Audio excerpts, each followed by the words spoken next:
Story 1. BFF broke my trust by getting pregnant with my husband while he cheated, and then my own mother tried to convince me to give them full custody of my kids. My husband Dev and I have been dating since I was 21 and he was 23. We were a thing for nearly 2 years before he proposed to me. We have been married for the last 12 years and have 2 kids together. During our second year of dating, Dev introduced me to his mother, Mallory. I liked her from the first meeting and tried my best to impress her. But unfortunately, the feeling wasn't mutual. You see, Mallory had been a widow for a long time, since her husband passed away from a heart attack years ago. She has raised Dev alone, so they are obviously really close. You can say that he is a bit of a mama's boy and was nervous about letting me meet his mother. He has always desperately wanted her approval in everything he does. The main reason Mallory has never liked me is because I come from an upper-middle-class family with parents who own multiple businesses. Growing up, I had quite a comfortable life. Although my parents supported me by covering my college expenses and buying me my first car so I could get to work on time, they also instilled the value of being independent and finding my own footing in life. I've always worked hard to support myself and never asked my parents for any financial help after I graduated college. Contrary to my life, my husband had a more difficult life. His father worked in the military, so he was seldom present in his life, and after his father passed away, he and Mallory were joined at the hips. Mallory was an alcoholic, so Dev, from a very young age, had to take care of his mom. He started working at McDonald's very young as a part-time job to earn extra money. When he was in college, he had to drop out because he didn't like pursuing his communications degree anymore. He has told me how unhappy he was during this time being a college dropout. It was very difficult for him to find a job, which is why he started to look for easy options that would not require a degree. He started working as a freelance writer and, surprisingly, was able to do quite well for himself.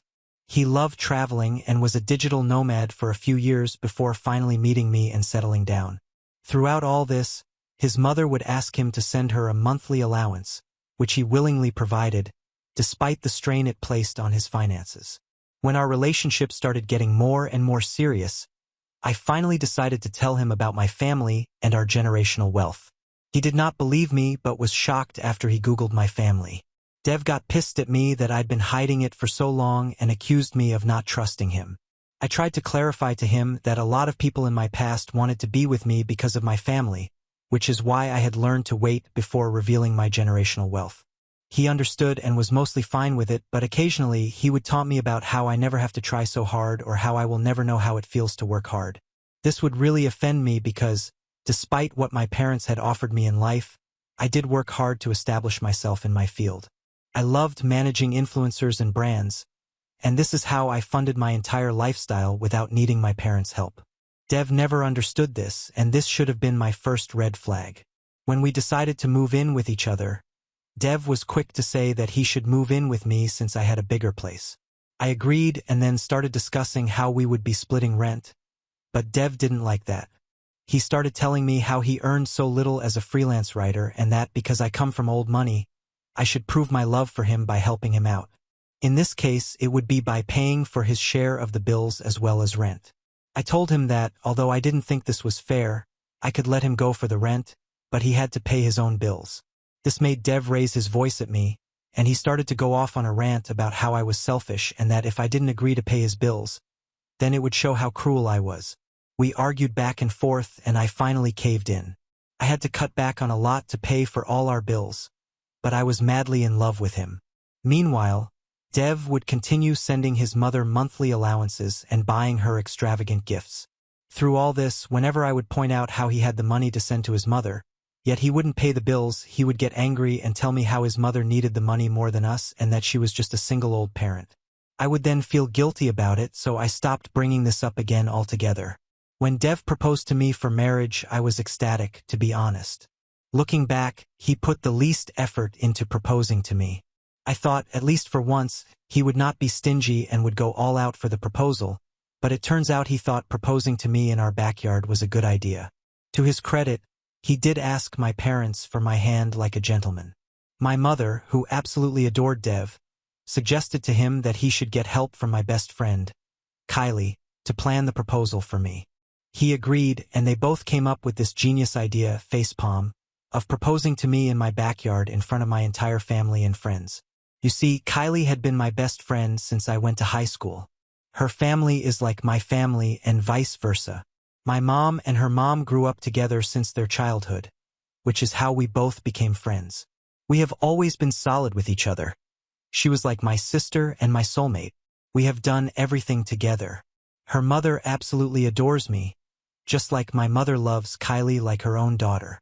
When Dev and I started dating, I, of course, introduced him to Kylie, and they became good friends also.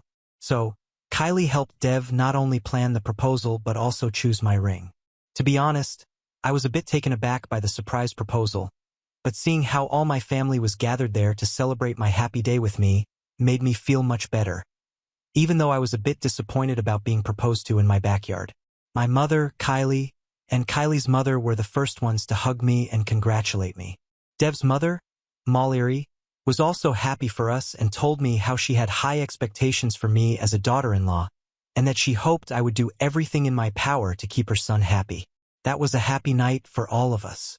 Eventually, Dev and I did get married, and even after marriage, I have continued to pay for everything around the house while he doesn't spend a penny on me. I continued to pay for our weekly dates or our yearly vacations because Dev insisted that he was saving up money for our future. When I got pregnant with James, our first child, I was forced to quit my job since it was a difficult pregnancy. Dev didn't like that when he first found out and started arguing with me about how I needed to work. Otherwise, we would not have money to sustain ourselves with a child. This made me cry a lot, and this is when I opened up to my parents for the first time about our situation. While my mother sympathized with Dev instead of with me, telling me how Dev was right and that there are hundreds of mothers who continue to have a job while pregnant, my dad, on the other hand, was pissed. He called my dad to give a piece of his mind and told Dev firmly that it was time for him to be a man and step up for his family. He warned Dev that if he continued to behave this way with me, then he would not make his daughter go through his suffering, and it was better for us to get a divorce. This made Dev quite nervous, hearing my dad bring up divorce. Although I never wanted to divorce my husband, he and I had signed a prenup at the insistence of my father before our marriage, which meant he knew that I would no longer be there to fund his extravagant lifestyle, and he would lose this house and his expensive car, which were all under my name. So, for the first time ever, Dev stopped sending his mother any allowance and started paying all the bills around the house. I did continue to pay the rent since I had more than enough savings. Because he stopped sending Mallory any money, this made her resent me even more. She was getting to freely sponge off her son, and when he stopped giving her any access, she blamed me. When I first gave birth to James, I was extremely happy. Everyone visited me and our brand new baby in the hospital to congratulate us. Kylie stayed with me at the hospital for days until I could recover and come back home since Dev was busy with his work and refused to look after me or the baby. Once I was back home, being a new mother made me quite nervous. This is when my parents and Kylie's mother would help me out as much as they could. Mallory, on the other hand, would do nothing to help. Whenever she would come to visit James, she would only remark negatively about me, like how I needed to start losing weight or how I should tend to James as soon as he started crying. Her unsolicited comments were always directed at me and never once at her son, who didn't lift a single finger to help me out. After giving birth to James, I found myself overwhelmed with a profound sense of exhaustion and loneliness that crept in. I did not know at that time, but I was going through postpartum depression, PPD, which a lot of mothers go through but seldom talk about. Despite my best efforts to communicate my needs and share the responsibilities of parenting, Dev remained distant and unwilling to engage in any way. He would tell me how it was solely my responsibility as a mother and that he didn't want to look after a baby since he had no idea how to do anything. As I grappled with the demands of caring for our new newborn, managing household tasks, and coping with PPD, Dev's reluctance to help out only deepened my sense of despair. He would even refuse to change a single diaper or feed James. With each passing day, the weight of my responsibilities grew heavier, and the burden of PPD became increasingly suffocating. Despite my attempts to reach out for support, I felt as though I was drowning in a sea of overwhelming expectations and unmet needs. This is when I decided to open up to my parents about my mental health. While my dad was understanding, My mother refused to believe that there was anything wrong with me. She told me that PPD was not a thing and that I should be strong enough for my baby to get through anything. When I complained to her about Dev refusing to help me out, she scolded me, saying that Dev is the father, and I should do a better job as a mother. It hurt that my own parent couldn't see how hard I was struggling, and it felt like I was drowning with my mother's refusal to believe me, Dev's lack of effort, and my email's constant negative taunts. I continued to remain in depression. My best friend, Kylie, on the other hand, was my constant support. I would tell her everything about my marriage, and she would sympathize and hear me out. She would also tell me how Dev was a shitty husband and a parent and would get pissed at his antics. It felt good to know that, besides my dad, I had Kylie's support as well at such a tough time. A year later, to my shock, I found out that I was pregnant again. This was an accident because I definitely didn't want another child so soon, but I wanted to trust in God's plan, so I decided to go along with it. Dev was pissed, to say the least. He told me that I needed to abort the pregnancy ASAP since we couldn't afford another baby. This made us argue, and in the end, I decided that it was time for me to get back to work. I contacted my old boss, who was happy to have me back as a freelancer until a more permanent position would open up. Although my second pregnancy was difficult as well, I was determined this time due to my added responsibility as a parent. This time, when I went back to work, I decided to no longer deposit my entire paycheck into our joint savings account. I wanted to think and be prepared for my future as well as my kids, so I started to keep 50% of my paycheck, and only the rest 50% would go to our joint account. Once I started earning money, Dev would become lazier every day. He suddenly started to complain every day how he disliked his job and that he wanted to quit it. I would try to talk him out of it, reminding him how he doesn't have a college degree, so he needed to stick with this job that paid him so well. This would piss him off since he didn't like to be reminded that he was a college dropout. Dev would tell me how I had taken a break, so he deserved to take a break also. I argued with him that I never took a break, but that I was pregnant and struggling while forming another human being inside of me. Despite our arguments, Dev decided to quit his job, saying that we had enough savings and that now that I was earning money, he could rest for a while.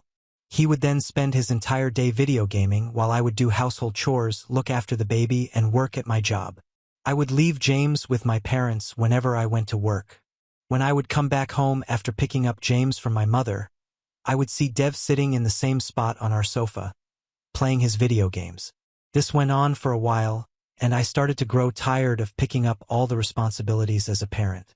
So, in anger, I confronted him about how he needed to spend time looking for a new job.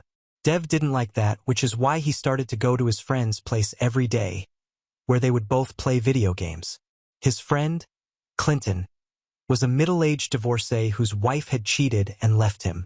This made Clinton resent every woman, and he was quite misogynistic. This is also why I didn't like meeting him or going to his place. As Dev started to spend more and more time at his friend's place, our arguments would also increase. I was getting tired of being a single parent since Dev literally contributed to nothing, but I held on for the sake of my children. When I gave birth to Na, our second child, Dev was apparently so busy that he forgot to check my multiple calls and messages when I went into labor, which is why he missed it.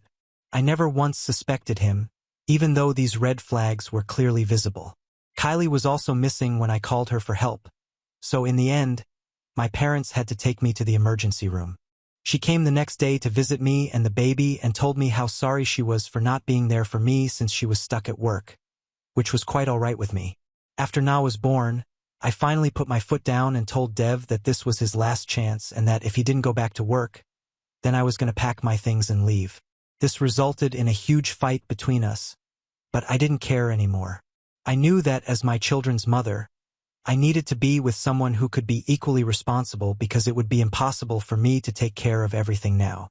I told him that I would never hold anything against him and that he was free to walk away, but James told me that he would start looking for a job the next day.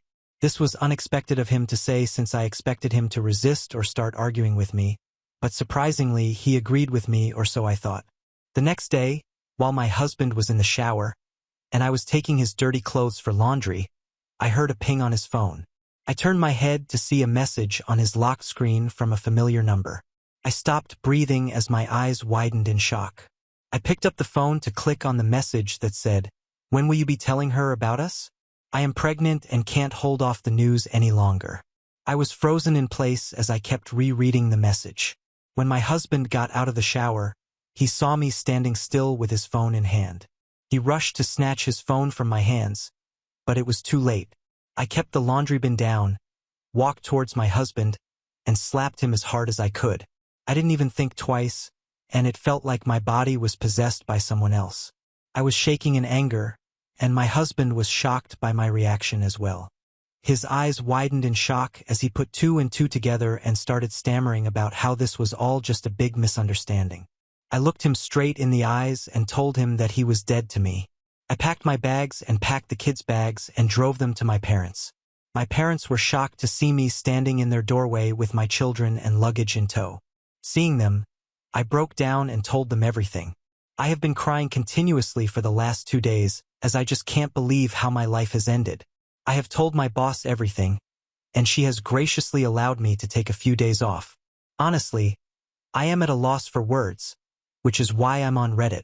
My best friend of 20 years decided to betray me by sleeping with my husband of 12 years. Not only this, she is now pregnant, and this means that Dev and my marriage is pretty much over. Dev and Kylie have been calling me multiple times and sending me messages, saying how I should at least hear them out, but I refuse to do so. Dev is begging me not to divorce him, saying how I should think about our children. I doubt if I went on to divorce my cheating husband and take away everything from him. Update 1. Hey guys, thank you for your multiple messages and comments on my post. I know it's been a month since I left you all hanging without an update, but a lot has been happening in my life, so I've been dealing with it. I am back at work since no matter what happens in life, I can't miss my work for so long. Honestly, work feels like a welcome distraction to me during this time. A lot of you people suspected right about Dev and Kylie cheating on me for a long time. Kylie sent me a long message saying how she didn't mean to, but she has apparently fallen in love with Dev, and now that she is going to be a mother, she has to think about herself, which is why she had been pushing Dev to tell me. While Dev, on the other hand, knew he would lose access to an extravagant life if he lost me. He knew he had made a mistake, and in his words, he just wanted to sleep with Kylie, but because she is now pregnant, he has no way out. He has been begging me to forgive him and has even gone as far as to tell me that we can probably convince Kylie to give up her baby and raise the baby together.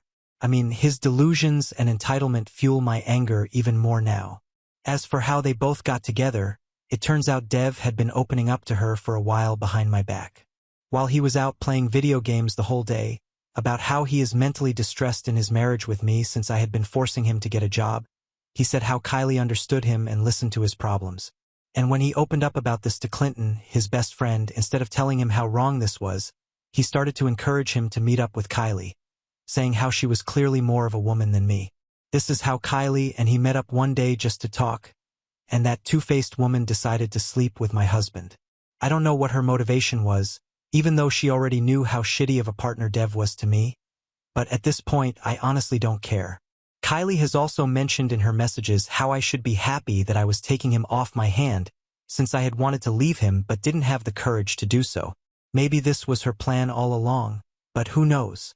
Honestly, I'm glad that she decided to take my trash, and now she can live her whole life regretting ever meeting a man like Dev. I am also sure the day I went into labor, they both must have been together, which is why both of them had not picked up my calls for help. But this isn't even the cherry on the cake. When I first told my parents about Dev and Kylie, my mother refused to believe me, while my dad called Dev and shouted at him for a good 15 minutes. Even when I was crying, my mother tried to say how I could be wrong about this since there was no way that Kylie would betray me this way. I called up Kylie's mother to tell her everything, and unlike my mother, she was pissed. She didn't even question me and was completely on my side since she knew I would never make up such a thing. She kept repeating how sorry she was, and she cried with me for a while. She really understood how betrayed I felt at the moment. After talking with my dad, I have decided to file for divorce. We already have a lawyer in mind, and with my prenup and Dev's cheating, this divorce proceeding is going to be easy. What might be tricky is when it comes to the custody of my children, but I know that James will never want any responsibility for them, so I am confident I will get full custody. But throughout all this, my mother has been vehemently against my decision to divorce. When she realized that no matter how much she requested me to not get a divorce, I wasn't going to listen, she seemed to have changed her tactics suddenly and started saying how I should give up full custody of my children to Dev. This took me by surprise when she first suggested it, but I thought she was joking at first. But when she continued saying this for the last few days, I finally lost my temper today and started shouting at her about how dare she suggest something like this to me. But she didn't say anything and walked out of the room. Her behavior has started to make me feel extremely suspicious. Why would my own mother ask me to give up custody of my children when she knows that Dev is not a capable parent? I feel I need to sit down and confront her in front of my dad to find out exactly what she has in mind. Update 2. It's only been a few days since my last update, but my DMs are flooded with people coming up with their own theories. I know for some of you this might seem like an entertaining story, but for me, this is the reality of my life. My lawyer has served divorce papers to Dev, and he called me crying like a man-child, begging me to forgive him, but I just laughed at his misery and told him to get ready to lose everything. James and Na are doing well despite this family turmoil. Dev never spent much time with them, so they hardly notice that he is missing. It has been very difficult for me to take care of a baby while going through all this, but I'm glad to have my dad's support. Kylie's mother also came to visit me since she lives in another city. She hasn't bothered to even talk or listen to Kylie, and has told me how she plans to cut her off, since this is an embarrassing situation. Not just for my family, but also for her family. She says how ashamed she is of her own daughter. She also knows how deadbeat of a father Dev has been. So she knows that eventually Kylie will be contacting her for financial assistance, which she is vehemently against. The news of my divorce due to Kylie's backstabbing has spread to my friends group as well as my relatives, and everyone is on my side. People are not that forgiving, so they started sending foul messages to both Kylie and Dev, abusing both of them. This is when Mallory finally gave me a call. Throughout the last month, she didn't have a single ounce of decency to call me for comfort or to apologize. I am sure she knew about all this and was probably ashamed that her picture-perfect son messed up his great life and knocked up another girl. She called to tell me how Dev was suffering so much since everyone in his family had also found out about his indiscretions and was pissed at him. I kept quiet as she unabashedly continued to say how, as a good daughter-in-law, I should return back to him and retract the divorce proceedings. She tried to justify her son's vile actions by saying how men can sometimes stray from the path, but that it was our responsibility as women to bring them back. I couldn't hear her nonsense any longer, so I asked her to shut up. She was taken aback by the sudden rise in my voice since I'd always been good and respectful to her. I told her that she should be ashamed of giving birth to a worthless man like Dev, who was nothing but a leech, and that if she ever called me back, I would make sure to take every single penny of his during our divorce by bleeding him dry. I reminded her that I was the one who had taken care of her man-child our entire marriage, so she had no right to ask me for anything more now that he has knocked up my best friend. Mallory tried to apologize as a last-ditch effort to protect her son, but I warned her that I would take legal action against her if she ever called me again. It felt good to finally stand up to her and show her that I was not the same timid girl that she had met. Dev was going to get exactly what was coming for him, and no one will be able to protect him. I also sat down to talk with my parents yesterday to have a talk regarding my mother's suspicious behavior. I had already given a heads up to my dad about how she had been forcing me to give up full custody of my children, so he was ready to find the truth from her. I straightforwardly asked my mother why she had been asking me to give Dev full custody of my children, even though it was never going to happen. My mother first hesitated, but my dad kept grilling her, and finally, she opened up to our shock. My mother told me how after I had revealed to my parents about Kylie and my husband sleeping with each other, she had decided to confront Kylie about it, since she didn't believe me. They met up, and Kylie started begging her for forgiveness. My mother couldn't believe that Kylie had really done something like this, but then Kylie started to tell her how she was pregnant, and she needed Dev to raise her child. My mother, instead of shouting at her, apparently felt sorry for her. She promised to help her out financially and tried to convince her to not break up my and Dev's marriage, saying how Dev could continue to support her child even if he was married to me. Kylie didn't want that, so then my mother changed her tactics and started telling Kylie that if she was responsible for breaking up our marriage, then she should be responsible for raising the kids as well. Kylie was shocked at first to hear this, but my mother told her I suffered from PPD, so I was not a capable mother. The least that Kylie could do was raise Dev's children all together as a family, since they all would be siblings anyway. She told her that I was never going to let Dev be a part of my children's lives, and according to my mother, apparently, my children needed a healthy parent like Dev more than me since, according to her, I am mentally sick. My mother even went as far as to convince Kylie by saying that if I gave up full custody of my children, then I would be required to pay a hefty child support, which Kylie could use to take care of her child also. This convinced Kylie, which is why my mother had changed her tunes and had been forcing me to give up custody of James and Na. When my dad and I grilled this information out of her, we were disgusted, to say the least. I couldn't believe that I was facing yet another betrayal in my life.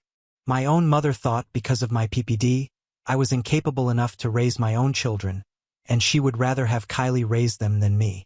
It shocked me that my mother failed to see how I fell into PPD in the first place because Dev refused to help me in any way, how I used to beg him to be an equal parent while he would feign ignorance, how I would single-handedly take care of everything while he would look for an excuse to give up responsibility in any way. I started to cry since I didn't know how she could betray me like this after my husband and best friend did the same thing. My dad, who had been quiet for a while, asked my mother to simply get out of the house. My mother started crying as they kept arguing, but my dad told her that their marriage was over. He didn't want to see her face anymore. I don't remember much, but eventually, my mother left to stay at her sister's place. I honestly don't know what to do. It feels like I can't trust anyone anymore. Everyone seems to betray me like I mean nothing to them. Update 3. It's been 6 months since my last update, and I know it's been a long, long time. Thank you again, seriously. Your comments, your support, your messages, all of it has been one giant breath of fresh air. Just knowing I have a whole online community willing to go to bat for me has kept me treading water these last couple of months. Your comments have popped up in my notifications when I felt like just giving up on my life when it was too hard, and has kept me going. First things first, I got my divorce last month. My dad, who has been my backbone this entire time, kept me pushing. We went ahead with my divorce proceedings, and as expected, James got nothing out of me, thanks to my prenup agreement. When it came time for the custody of my children, he fought hard for full custody at first, but when that was refused, he tried to go for equal custody. My lawyer argued how he had been a deadbeat father our entire marriage, how he didn't have a proper job, how his mother was an alcoholic, and how he had even cheated on me and got another woman pregnant. This argument cost James dearly, and I was awarded full custody of our children, while James would pay me monthly child support checks. Nothing made me feel more satisfied than watching his face droop in sadness and defeat. I looked back to see Molly looking at me angrily, and I gave her a smirk. Just like I had promised, I got what I had wished for. Secondly, coming on to my mother, she has begged and begged me and my dad for forgiveness. My dad has firmly refused to let what she did go so easily, and has asked her to go to therapy about her internalized misogyny, so she can understand exactly how wrong she was to have treated me this way when I was so vulnerable. I know my parents love each other, and it breaks my heart to see them apart, but I do understand why my dad wants to talk to a therapist. My mother, to her credit, has been religiously going to therapy while she continues to stay with her sister. I don't know if it will help her in any way, but I hope she does change. Although I have blocked Kylie, I am still in contact with her mother.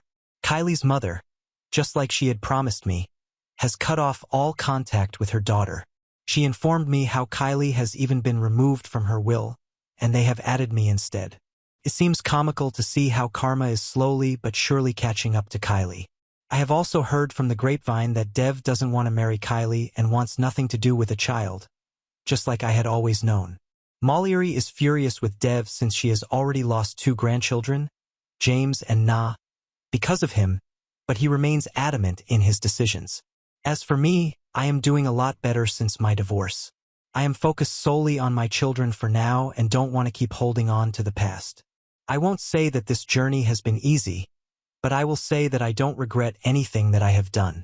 I am glad I loved Dev and married him, because otherwise, I would not have these 2 beautiful children. I am also glad he cheated on me because this was the final push that I needed to break away from him. Otherwise, I might have been still stuck in a loveless marriage. I guess everything happens for a reason, and I believe in God's plan always. Now on to the next story. Story 2. Before we start, if you're enjoying this video so far, please consider liking and subscribing to the channel. Now let's continue. Exposed my cheating GF who wanted me to take the blame for her pregnancy after she cheated on me with multiple partners. Hello everyone. I'm 27M and I recently broke up with my ex-girlfriend, Mia, 25F, because she did the unthinkable and broke my trust. Mia and I dated for 4 years. We were so in love. I never thought she would cheat on me. The first day Mia and I met was at a store. She worked there as the store manager, and I had gone there for a refund for something I purchased some days earlier. Somehow, I had a slight altercation with a lady who attended to me, and Mia had to step in to sort out things between us. When Mia and I started dating, I never expected that we would go as long as dating for 4 years. At the beginning of our relationship, I only wanted to date her for companionship and see where that would lead us, but I was crazily in love with her. When we celebrated our first anniversary, she was very jovial, and I loved how she made me happy. Of all my previous relationships, Mia was the only girl who gave me her 100% love, at least I believe so. She always had a way of making me feel special, treated me with love, and she was very kind to me. A year and 6 months after we started dating, Mia moved in with me. I asked her to move in with me because I wanted us to be together all the time, spend time together, and explore the different areas of our relationship. I was glad I finally got to experience genuine love on my end. I loved Mia and reciprocated everything. There was not a time she gifted me that I didn't get her something in return. Sometimes I would even get her flowers and have special packages delivered to her at work without any occasion as well. This is to say that I also took care of Mia, and I tried my best to be a good boyfriend. We were both working and planned to save enough money to start an online business before we married. Apart from being a hardworking woman, I loved Mia because she dreamed big and always dared to do the things that seemed impossible. She was a great conversationalist, and I looked forward to spending the rest of my life with her. By the 3rd year of our relationship, we had gathered enough money to start our online business. We invested a lot in it, but even with that, things went differently than planned. We suffered many losses before we knew it. Almost half of our money went down the drain. We could not sell the products we ordered, so we had to start marketing them to our friends and colleagues at work so they could at least get them at a discounted price. It was after our new business failed that Mia and I began to have issues. When our problem started, I thought the stress of the business was taking its toll on us. It affected our finances a lot, and because of that, we had to do extra jobs to keep us together until we bounced back. It was Mia's idea to get an additional job, although I didn't like the idea, especially since my day job was very demanding. I had no choice. While I resorted to being an Uber driver in the evenings, Mia got a job as a mixologist at a famous restaurant in our town. It was a restaurant where most rich people loved to hang out. Mia always wanted to be a mixologist because she thought she was naturally good at it, so when the opportunity presented itself, she took the offer. The pay was also great. Like me, she only had to work in the evenings, but as time passed, things changed.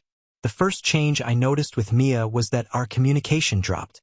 Earlier, she used to tell me everything. Mia used to tell me about the celebrities she saw, the crazy things that happened at the restaurant while she was on shift, and even the men hitting on her. Whenever she told me about the men, we laughed and made jokes. I was never worried about the men because I trusted her, and for the 3 years we had been together, she never gave me a reason to suspect her of anything. When our communication dropped, I thought it was because of the stress of working 2 jobs and her standing all night. Also, we were always exhausted when we came home. All we'd do was eat and shower. I expected that on weekends, which was her day off, we would shake off the stress and return to being ourselves. But that didn't happen. Instead, on weekends, she would stay in bed for hours, and when she eventually woke up, she'd do the house chores and laundry. We had very little time to talk. I'd even try to bring up hot topics for discussion, but she would answer with less excitement or show no interest in the conversation. Every time I tried to talk to her, as weeks passed, we became more distant. We weren't enjoying each other's company like we used to, At that time, the only thing that mattered to Mia was work.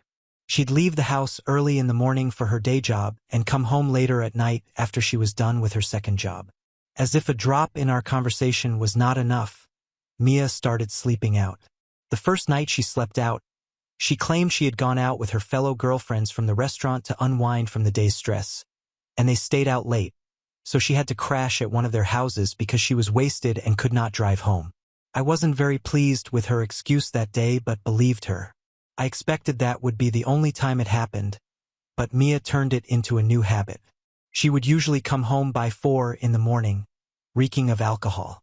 Things got so bad that she would have severe hangovers and miss work on the next day. Ultimately, she had to quit her day job to focus more on her job as a mixologist. The only good thing about being a mixologist was her pay was good, and she got handsome tips from the customers. With her new full-time job as a mixologist, I expected Mia to change for the better, but she didn't. Instead, we started fighting and arguing all the time, which never happened before. Mia used to be calm and respectful and barely raised her voice on me, but after working full-time as a mixologist, she transformed into an angry Liuz. She became angry all the time. If she cooked for us and I complained about overcooked meat, Mia would yell at me and stop making my meals for the next couple of days. In addition to the changes in her attitude, I noticed Mia started wearing expensive stuff. She started shopping for designer bags, shoes, scarves, clothes, and other feminine stuff. She even got herself a costly perfume she had been talking about from the first year of our relationship, and I could tell that they were expensive by merely looking at them. When I asked Mia how she could afford those kinds of expensive shoes, bags, and clothes, she told me she got a very good tip from one of their celebrity clients and decided to use the money to shop for the things she always wanted. To show how much I trusted her, I believed her and watched as she continued to bring more expensive stuff back home. Until one day, that day I was in the living room watching my favorite murder mystery shows at night and realized that my phone was almost dying. I searched for my charger and remembered leaving it in our room. This was a weekend, so Mia was already home and had gone to bed early because she complained of a headache. We were cool with each other on that particular day and got intimate earlier that evening. On going to the room to grab the charger, I saw that Mia was using my charger to charge her phone. I checked to see if her battery was full when her phone screen came on. I saw a couple of WhatsApp messages from a particular contact. The person asked if Mia got the last gift he had sent her. I immediately knew I had to read the whole message.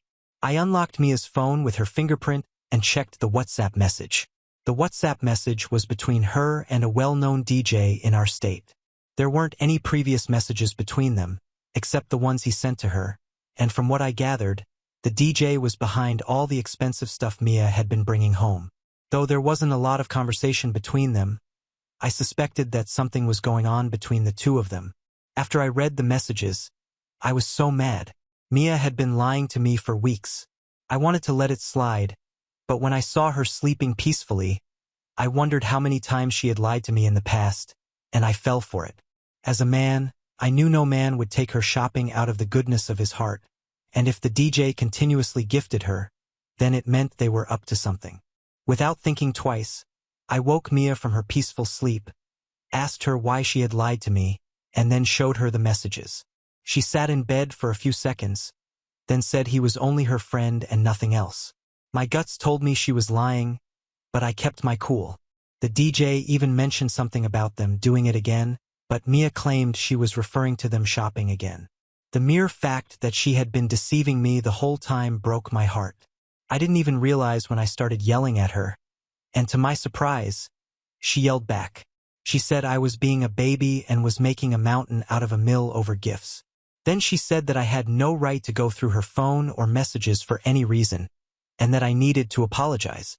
Hearing that enraged me the more. That was the last thing I expected her to say, especially in that situation. When I saw that she showed no remorse for lying to me, I told her to either return all the gifts she had gotten from him, or our relationship would end at that moment. I thought she would apologize and agree to return the gifts if nothing was going on between them as she claimed. Surprisingly, Mia laughed and blatantly told me I was joking if I thought she would choose our relationship over gifts worth thousands of dollars. Then she laughed, wore her sleep mask, and went to bed again. I stood by the bedside and watched the woman who used to talk to me with so much respect and valued our relationship slapped me in the face with her words. I was disappointed when I realized she chose the expensive gifts over our relationship of more than 3 years. By the time she woke up in the morning, I was gone. I took some of my clothes and left the house to show her how serious I was. Even though I could not accuse her of cheating, I could not stand her disrespect. I even spoke to one of my close friends, and he affirmed that Mia was likely sleeping with the famous DJ to get all those gifts. Mia did not call or send a message the first few days after I left our apartment. In fact, a whole week passed, and we didn't speak to each other. This was the first time this happened in our relationship, and deep down I was struggling with myself. Distancing myself from her like that was not something I was used to. The second week passed, and I still didn't hear from her. Meanwhile, she constantly posted on Facebook and WhatsApp and didn't look like she missed me. In the third week, just when I decided to go back home and confront her, Mia called me. When she called me, she sounded very different on the phone and asked me to come home so we could iron things out between us. Eventually, I went home that day, and as soon as I stepped inside our house, she hugged me tightly. Once we settled down, Mia began to tell me how selfish and stupid she had been, and she was sorry for hurting my feelings with her actions. She told me she returned all the gifts because she realized what we had was worth more than any expensive gift. I was so relieved to hear that and happy Mia had come to her senses. She also promised to change and treat me better, adding that she wouldn't lie to me anymore. After apologizing, she told me she had something important to tell me. She returned with a pregnancy test strip, and the results showed she was positive. I was so happy when she told me she wanted us to keep the baby. I knew having a baby in the picture meant our relationship was about to enter the next level, and it was something I had been looking forward to. I planned to propose to Mia when I noticed the changes, so when I found out she was pregnant, I was sure she would change positively, and I would finally propose to her. Months after Mia and I settled our differences, things improved between us. She became more respectful and caring and would return home in time. I never checked her phone again because she told me she stopped communicating with the DJ and returned all his gifts. Instead, I focused more on preparing to be a dad and still work double jobs to meet the demands of having a baby. On my 27th birthday, I returned home to a surprise birthday party organized by Mia. She had invited a few of our mutual close friends, and guess what? She proposed to me. I felt embarrassed when she went down on one knee to ask me to marry her, but I said yes. I had no reason to say no, mainly because we were about to have a baby together, and it didn't matter if I proposed or she did. I was even glad she took such a bold step. Just 2 days ago, after Mia proposed to me in front of our friends, I walked in on her making a call in our room. As soon as she saw me, she ended the call and pretended she was doing something else. The moment she did that, I knew she was up to no good, so I acted like I had not seen anything else and went into the bathroom to shower. Later that night, I pretended to go to bed before her so she could have the opportunity to talk to the same person again. I waited for her to sleep to check her phone again. When I checked her phone after she slept, I saw a conversation between her and the same DJ she told me she stopped talking to. Their conversation broke my heart. I found out I wasn't responsible for the child Mia was carrying. The DJ was the baby's father. He and Mia planned to fool me to take full responsibility for the child.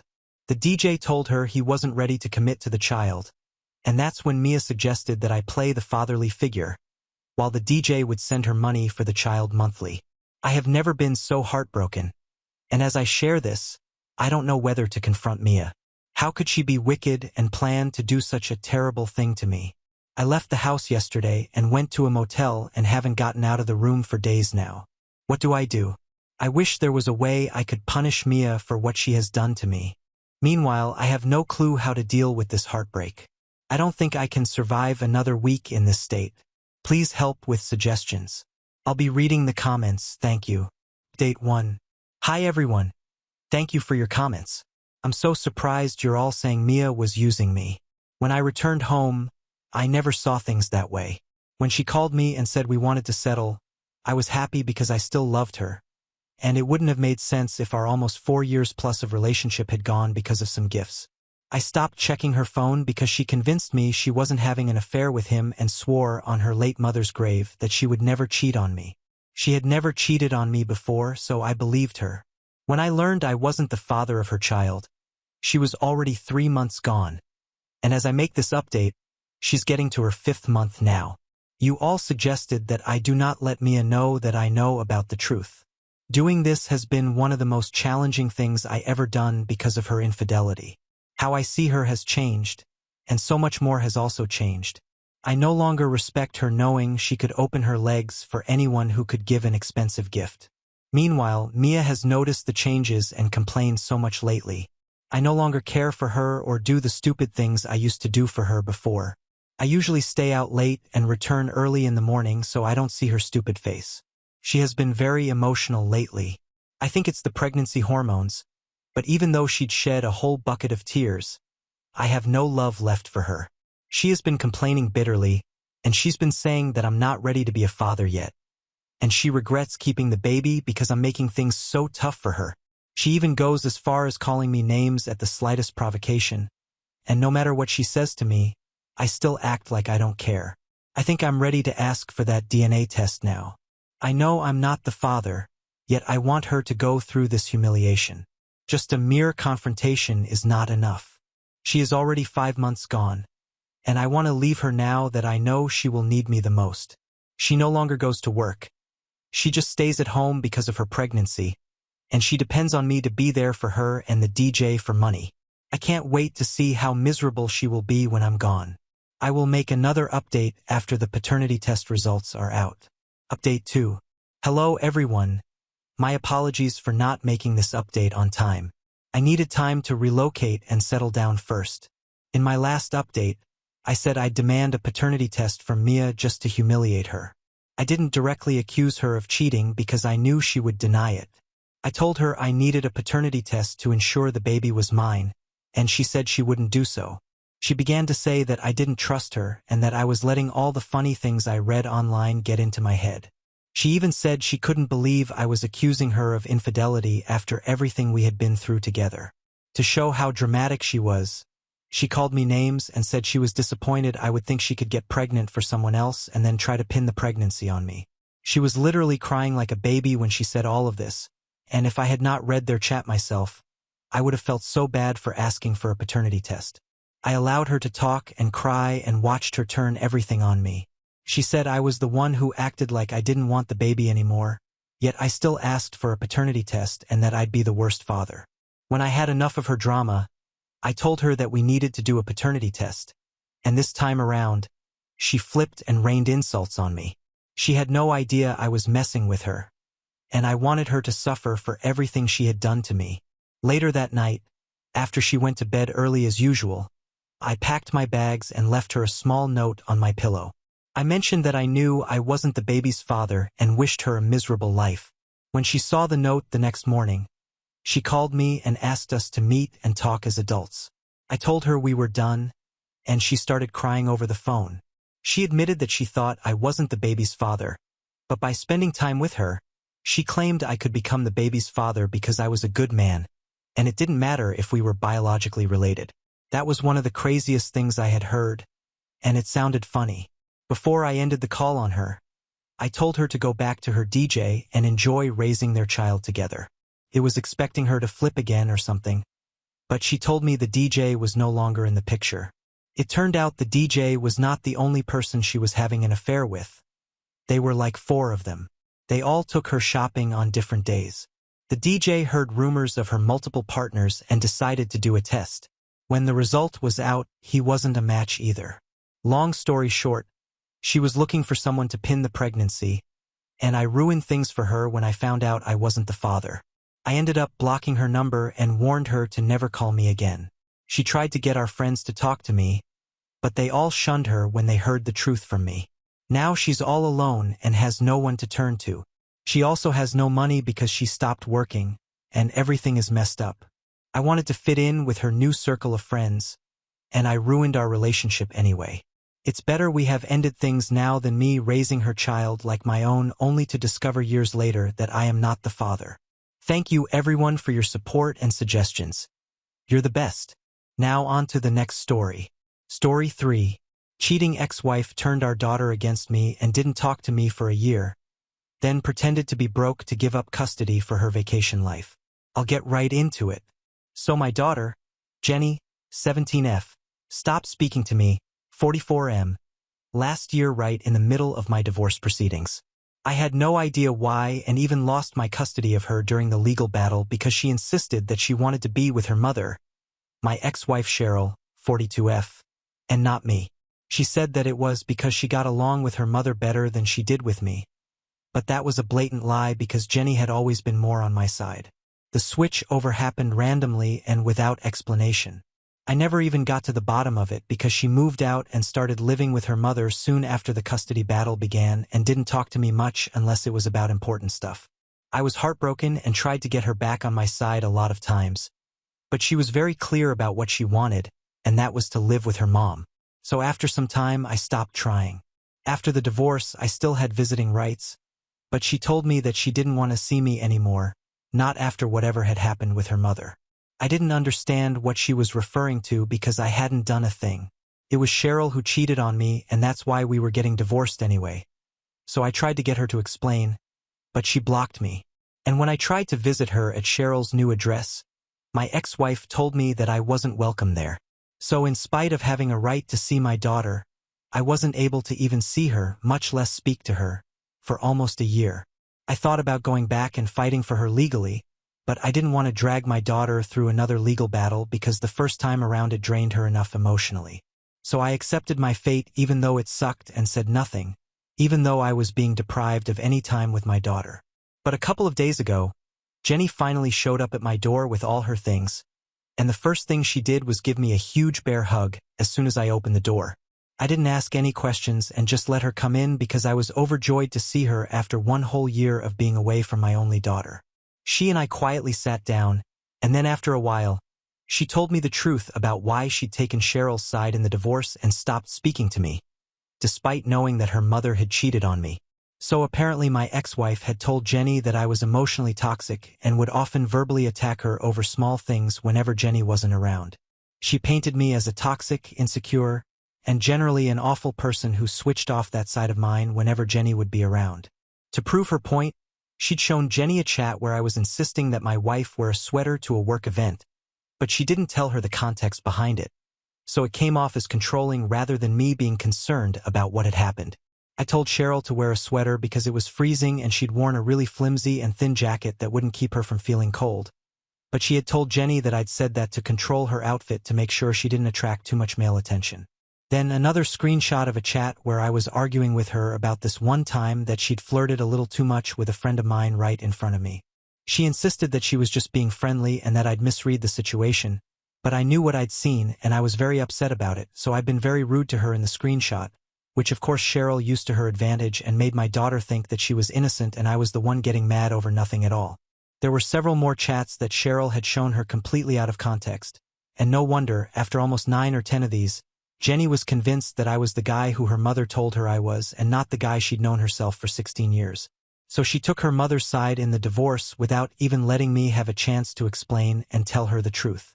I was disappointed that she believed her mother, but then again, she was just 16 and very impressionable, and even though she'd had a better relationship with me earlier, she'd had a good relationship with her mother too. So I can't blame her entirely for believing whatever her mother told her, especially when she had proof, even if the proof happened to be very misleading texts taken out of context. And of course, she had a lot of things to say about me that weren't available in the form of texts either. After telling Jenny all of this, she convinced her that she cheated on me just because I'd driven her to it. She'd had an affair with a coworker of hers, and I'd caught her after almost 7 months because she'd forgotten to take her phone when she went to use the toilet one day. That was the end of our marriage, and even up until that point, Jenny was on my side. But one day Cheryl managed to talk her into believing this ugly side of me, and that's what she used to turn her against me.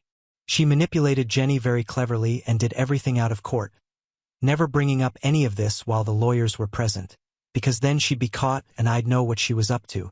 So she did everything behind my back, and within a couple of days Jenny had turned over from my side to Cheryl's, which is how she got custody. She didn't even have to fight too hard for it because she'd already put in the work with Jenny, and now my daughter herself didn't want to live with me anymore. So as much as I hate her, I have to hand it to her. She played it pretty cleverly. Unfortunately, after almost a year of not speaking to me, Jenny had finally caught on because she'd overheard Cheryl talking on the phone to her cousin who was going through a divorce, and advising her to do something similar with her own kid, to do the same thing that she'd done with Jenny.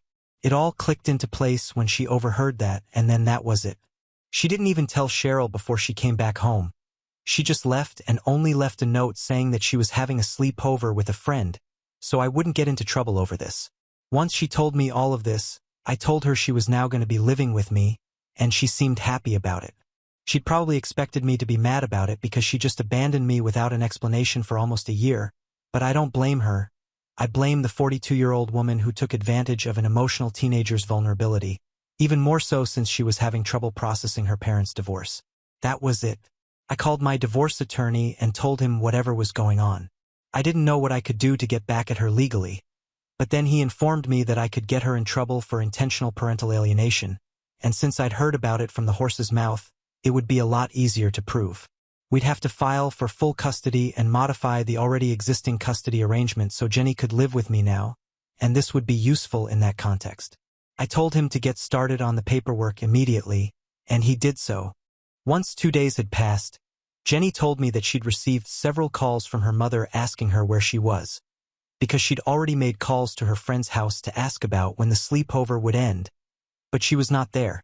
So now Cheryl was pissed and wanted an answer to her questions because she'd already guessed that she was probably with me. I decided that there was no point in trying to hide it from her anymore since she'd hear from my attorney in a couple of days anyway.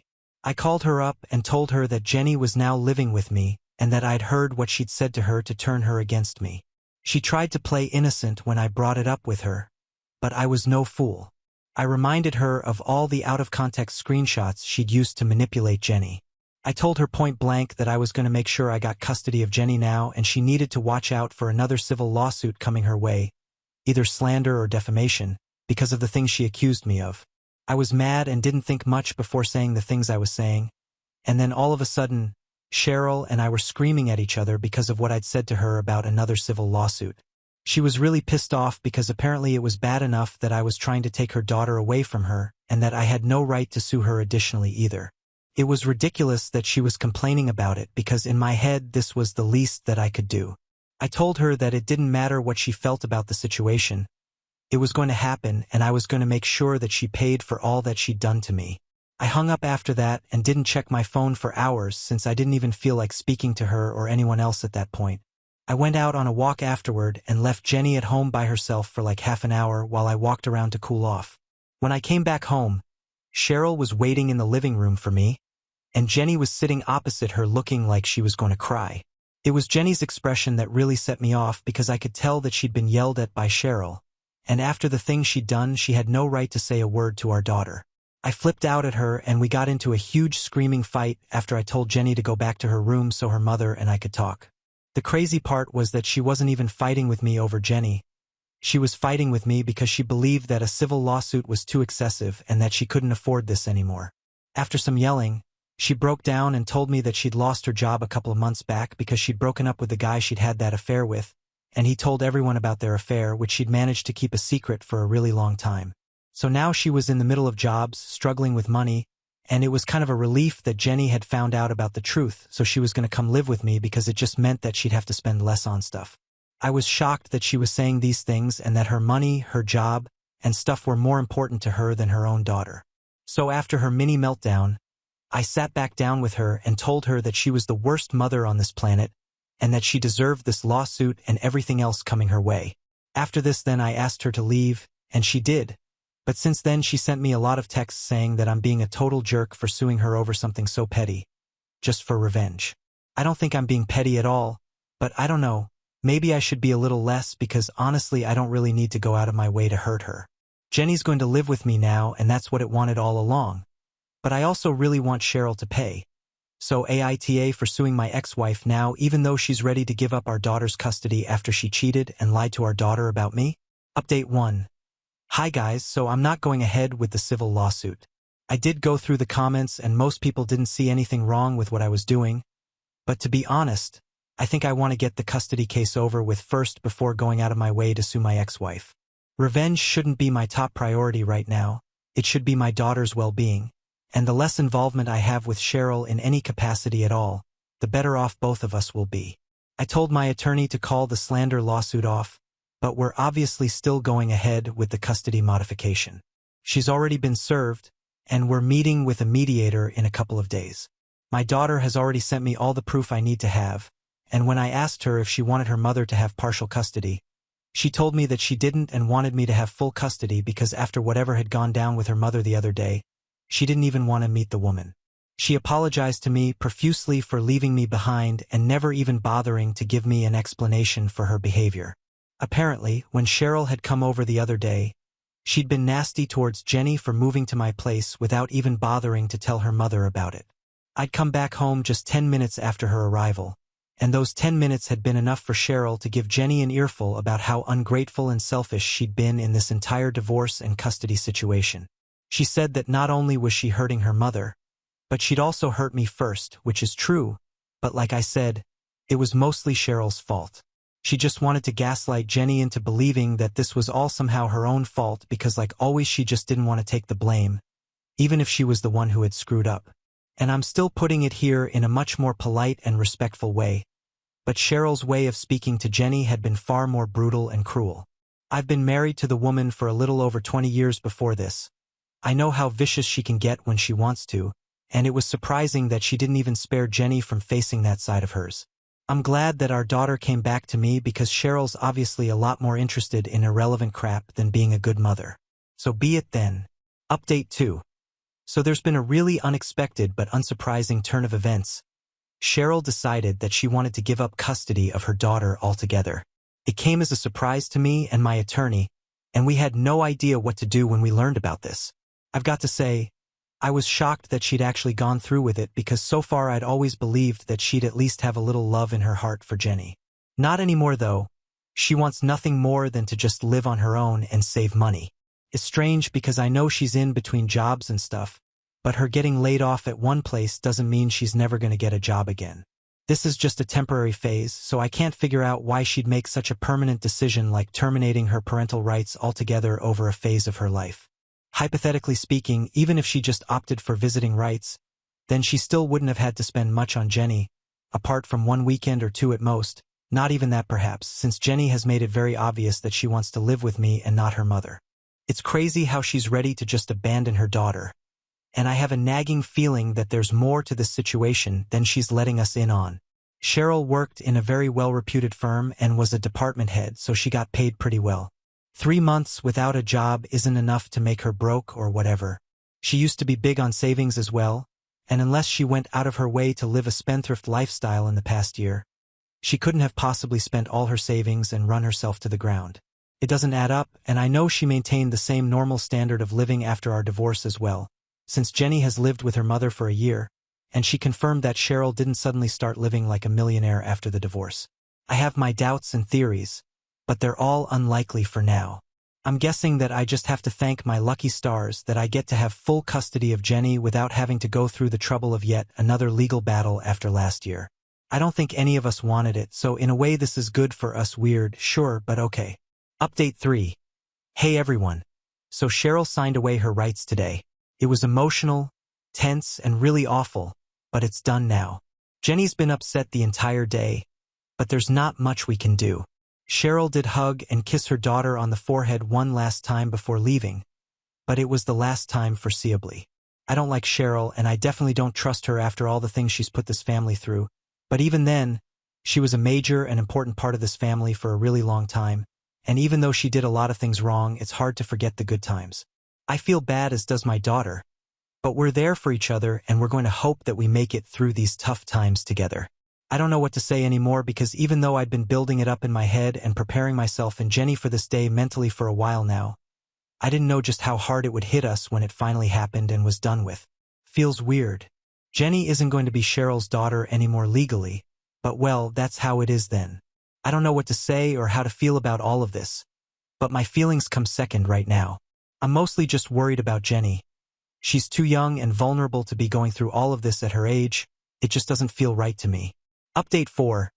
Hello everybody, so I have big news for everyone who's been following our story, and by big news, I don't mean happy news. It's big in a way that makes you want to scream out of frustration. I met with a friend today who's Cheryl's second cousin. We didn't find out about the connection until after we started dating because Cheryl isn't very close to her family. She was raised by her mother, and this friend of mine was related to her on her dad's side, who had passed away when she was 7. Anyway, we'd gone to high school together, so that's how we were friends from even before I knew Cheryl. We met for lunch, and I tried not to talk about Cheryl or Jenny or the situation between the three of us, but it just came up organically when my friend asked me how I'd been doing emotionally, and I ended up telling him all about the kind of emotional whirlwind I've been through in the past couple of weeks. I hadn't talked about these things in detail to any of my friends because it felt too personal and too upsetting to discuss. I talked about it with my parents, but everyone knows that's not the same as discussing it with a friend. And my attorney, he's a friend, but he's also a lawyer, so it was hard to have a heart-to-heart talk with him about things like these without it turning into a discussion about our next step legally. So this was pretty much the first time I talked about this with a friend. And God, I'm so lucky that I did. When I started telling him how Cheryl gave up custody of Jenny and signed her rights away because she'd lost her job and wanted to save money, he started looking really confused, and I had to stop to ask him why. So he told me that the reason he'd asked me how I was coping with the divorce was because he'd seen Cheryl's posts on her Facebook account, where she was vacationing on some beach with her boyfriend. He figured that that's what I'd be talking about, but I'd gone the other way, and that's how we figured out that Cheryl had played me for a total fool. In all probability, she hadn't lost her job, and neither had she been broken up with by her boyfriend. It was all just a really cheap, sickening, and pathetic strategy to get me to take Jenny back so she could live a child-free life. I couldn't believe my eyes when my friend showed me posts of her smiling and laughing happily with her boyfriend on a yacht. Certainly not how a broke person in between jobs would be behaving. I couldn't have seen those posts by myself because I'm blocked, and so is Jenny, and during the divorce all our common friends had picked my side because she cheated on me, so they didn't follow her either, but luckily she'd forgotten to sever all her ties with me and her cousin was still on her friend list. I was disgusted when we figured out the truth because it was crazy to think that she'd gone to such an extent just so she wouldn't have to deal with Jenny's responsibility anymore. If that was the case, then she could have just told me about it and I would have gladly taken Jenny. But no, she wanted to portray herself as the victim, and so she did something so low. I literally couldn't even bring myself to say anything after I saw that post of hers. And my friend and I just sat in silence at our table for a while as I tried to process this. I tried to make up excuses for her in my head, but I just couldn't. I'd done enough of it for her in the last few months, but I just couldn't excuse this behavior, not after she voluntarily chose to hurt Jenny just so she could have her fun. I remember how emotionally devastated Jenny was the day she signed away her rights as a parent, and as if that wasn't bad enough, now I find out it was nothing but a huge lie that she told us to cover for herself. I don't know what to do now, especially because I know I have to tell Jenny. I owe her the truth, and I know it's going to break her heart, but the girl needs to know. Update 5. I told my daughter about the truth just a couple of hours back. I'm surprised that she's dealing with it so well, and it feels like she's grown up overnight. After I told her the truth, she just shrugged it off and said that it didn't matter to her anymore. She'd already cut herself off from her mother the day she left home to come back to me and apologize. And the day Cheryl signed away her rights was pretty much the last straw for her. So now it doesn't matter to her what she does and what lies she tells us. If she wanted to get rid of us so badly, she should have just told us the truth. It's not like Jenny would have tried to force her way into Cheryl's life, and neither would I have asked her for child support or anything. I earned well enough on my own and had been supporting our family for a really long time before Cheryl started working. Now on to the next story. Story 4. Survived stage 2 breast cancer, but my husband abandoned me for having a double mastectomy. A decade later, he showed up as I was about to remarry. I met my husband Chris almost 13 years ago, and we were married for 10 years. In the beginning, we were just friends since we were already in relationships with other people at that time. We kept in touch with each other over the years, and when I broke up with my boyfriend, Chris asked me out quite unexpectedly. Our first date went quite well, and we started seeing each other more frequently. Looking back, our relationship has always been very chaotic and unhealthy from the very beginning. You see, he cheated on me multiple times throughout our relationship. The first incident occurred within a month of us being together. He went away to a hiking camp with his friends, something he does every year. While he was there, he was on some dating site and talked with a much younger girl where they exchanged inappropriate pictures with each other. I noticed a change in his behavior when he returned, so I asked him about it. He was evasive, so I decided to investigate. This is how I found out that he was chatting with this girl online and saw their messages. I confronted him immediately, and he told me how his friends introduced him to the dating site. He tried to justify how it was just pictures, but I expressed that this was not acceptable to me. We had a conversation about our boundaries, and in the end, I decided not to blow it out of proportion since our relationship was just starting. The second instance was when I discovered that he had continued to maintain contact with his ex-girlfriend throughout the first 4 years of our relationship. She would sometimes reach out to him every time she broke up with a new guy, and instead of blocking her or ignoring her, he would reply back to her and try to pacify her. When I confronted him about it, he justified this by claiming he was just giving her harmless advice, so I should not be upset about that. He even went on to say how being friends with an ex is not a big deal. I was shocked to hear this and decided that it was time to talk to a therapist regarding these relationship issues that we were facing. Even though he was at first vehemently opposed to the idea, I convinced him to attend a few sessions with me. It turned out that our communication slowly started to improve, and the relationship saw positive changes.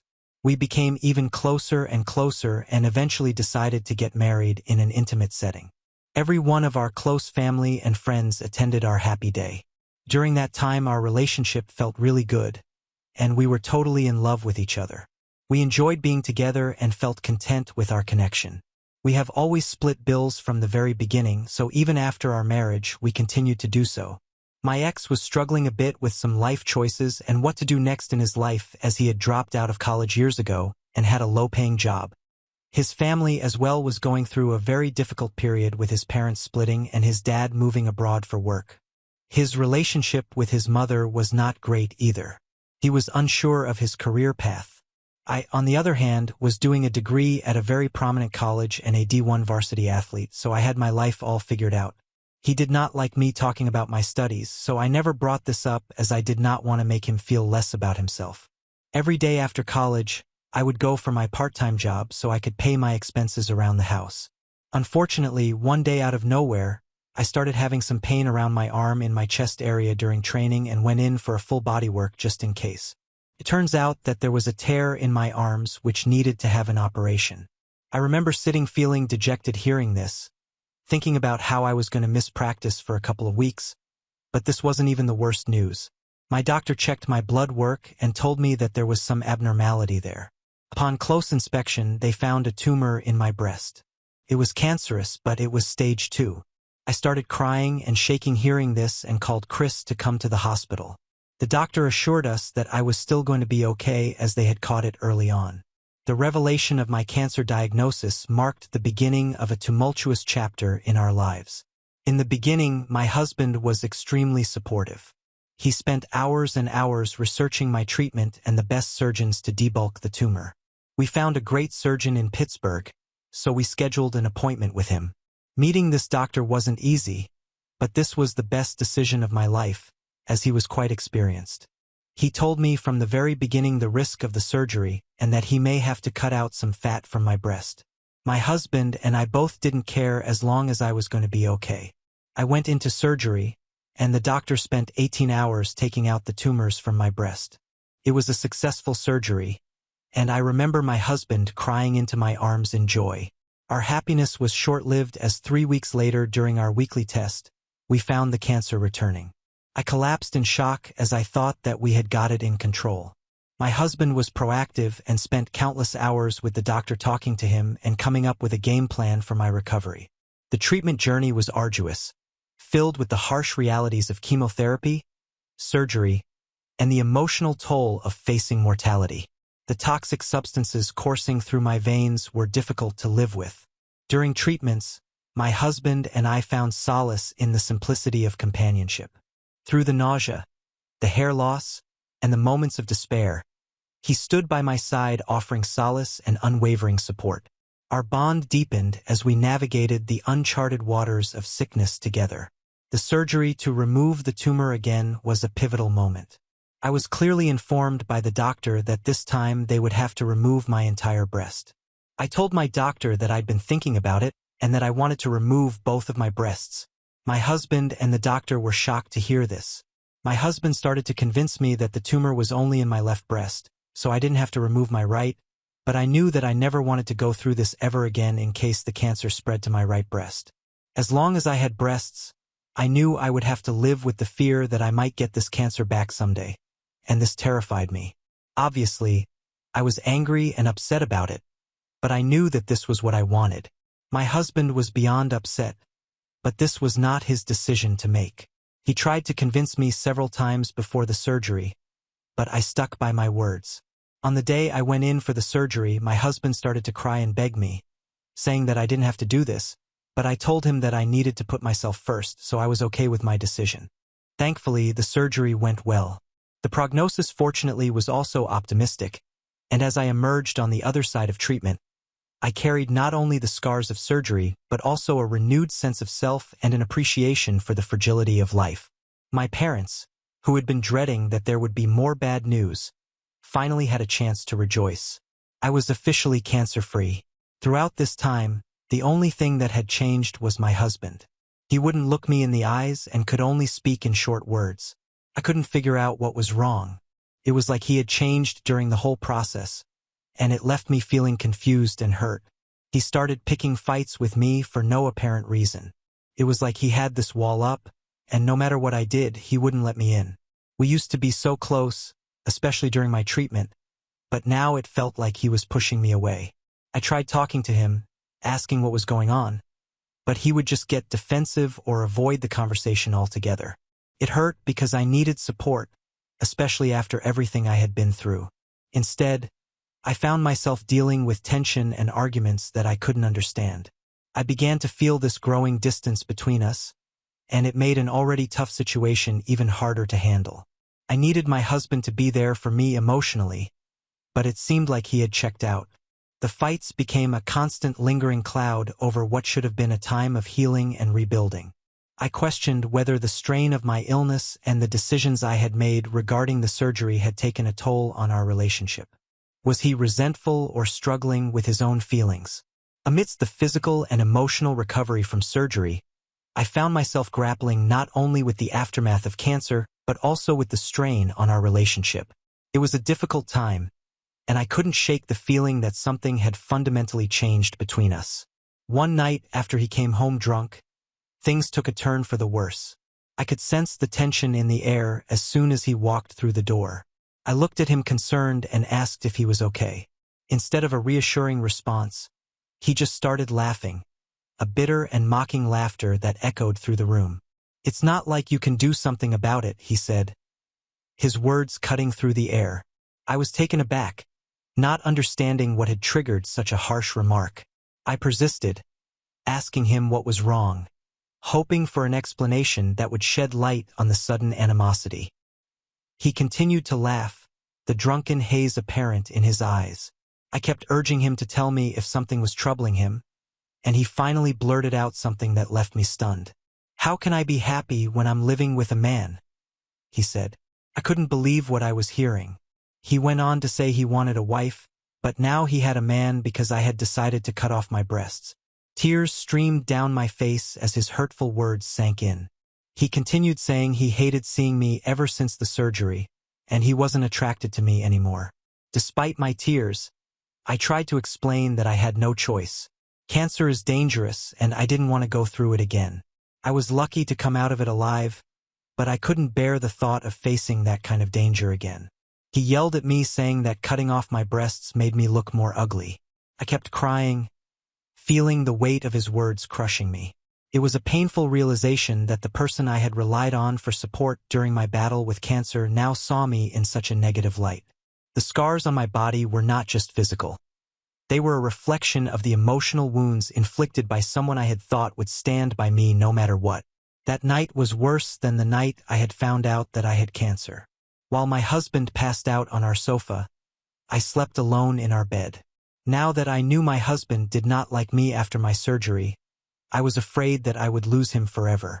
I couldn't sleep the entire night and kept tossing and turning in bed, It was only in the wee hours of the morning that my tired brain finally switched off. The morning after that painful confrontation was a blur of confusion and heartbreak. When I woke up, my first instinct was to find my husband, hoping that somehow the hurtful words exchanged the night before were just a terrible nightmare.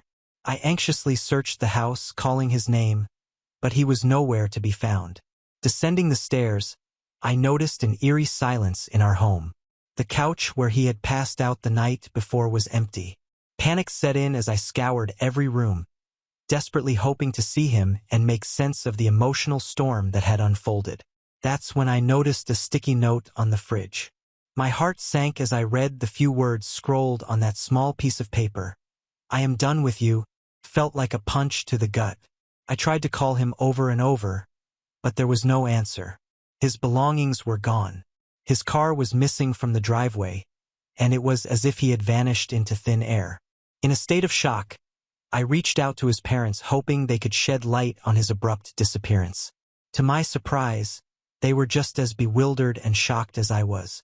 They had no idea where he was or what had transpired between us. It was a surreal moment of isolation, realizing that the person I had built my life around had vanished without a trace, leaving behind a void that seemed insurmountable. I called my parents, and they rushed to be there for me. I told them about what had happened between me and my husband the night before. My dad was extremely angry hearing that my husband had called me a man. My mother, on the other hand, kept calling my husband and searching around the house for some clues. Fortunately, his parents arrived at the house as well. They had heard the panic in my voice and thought it best to check up on me. We were all really concerned. I could hardly function, and my mind kept going to the worst scenario.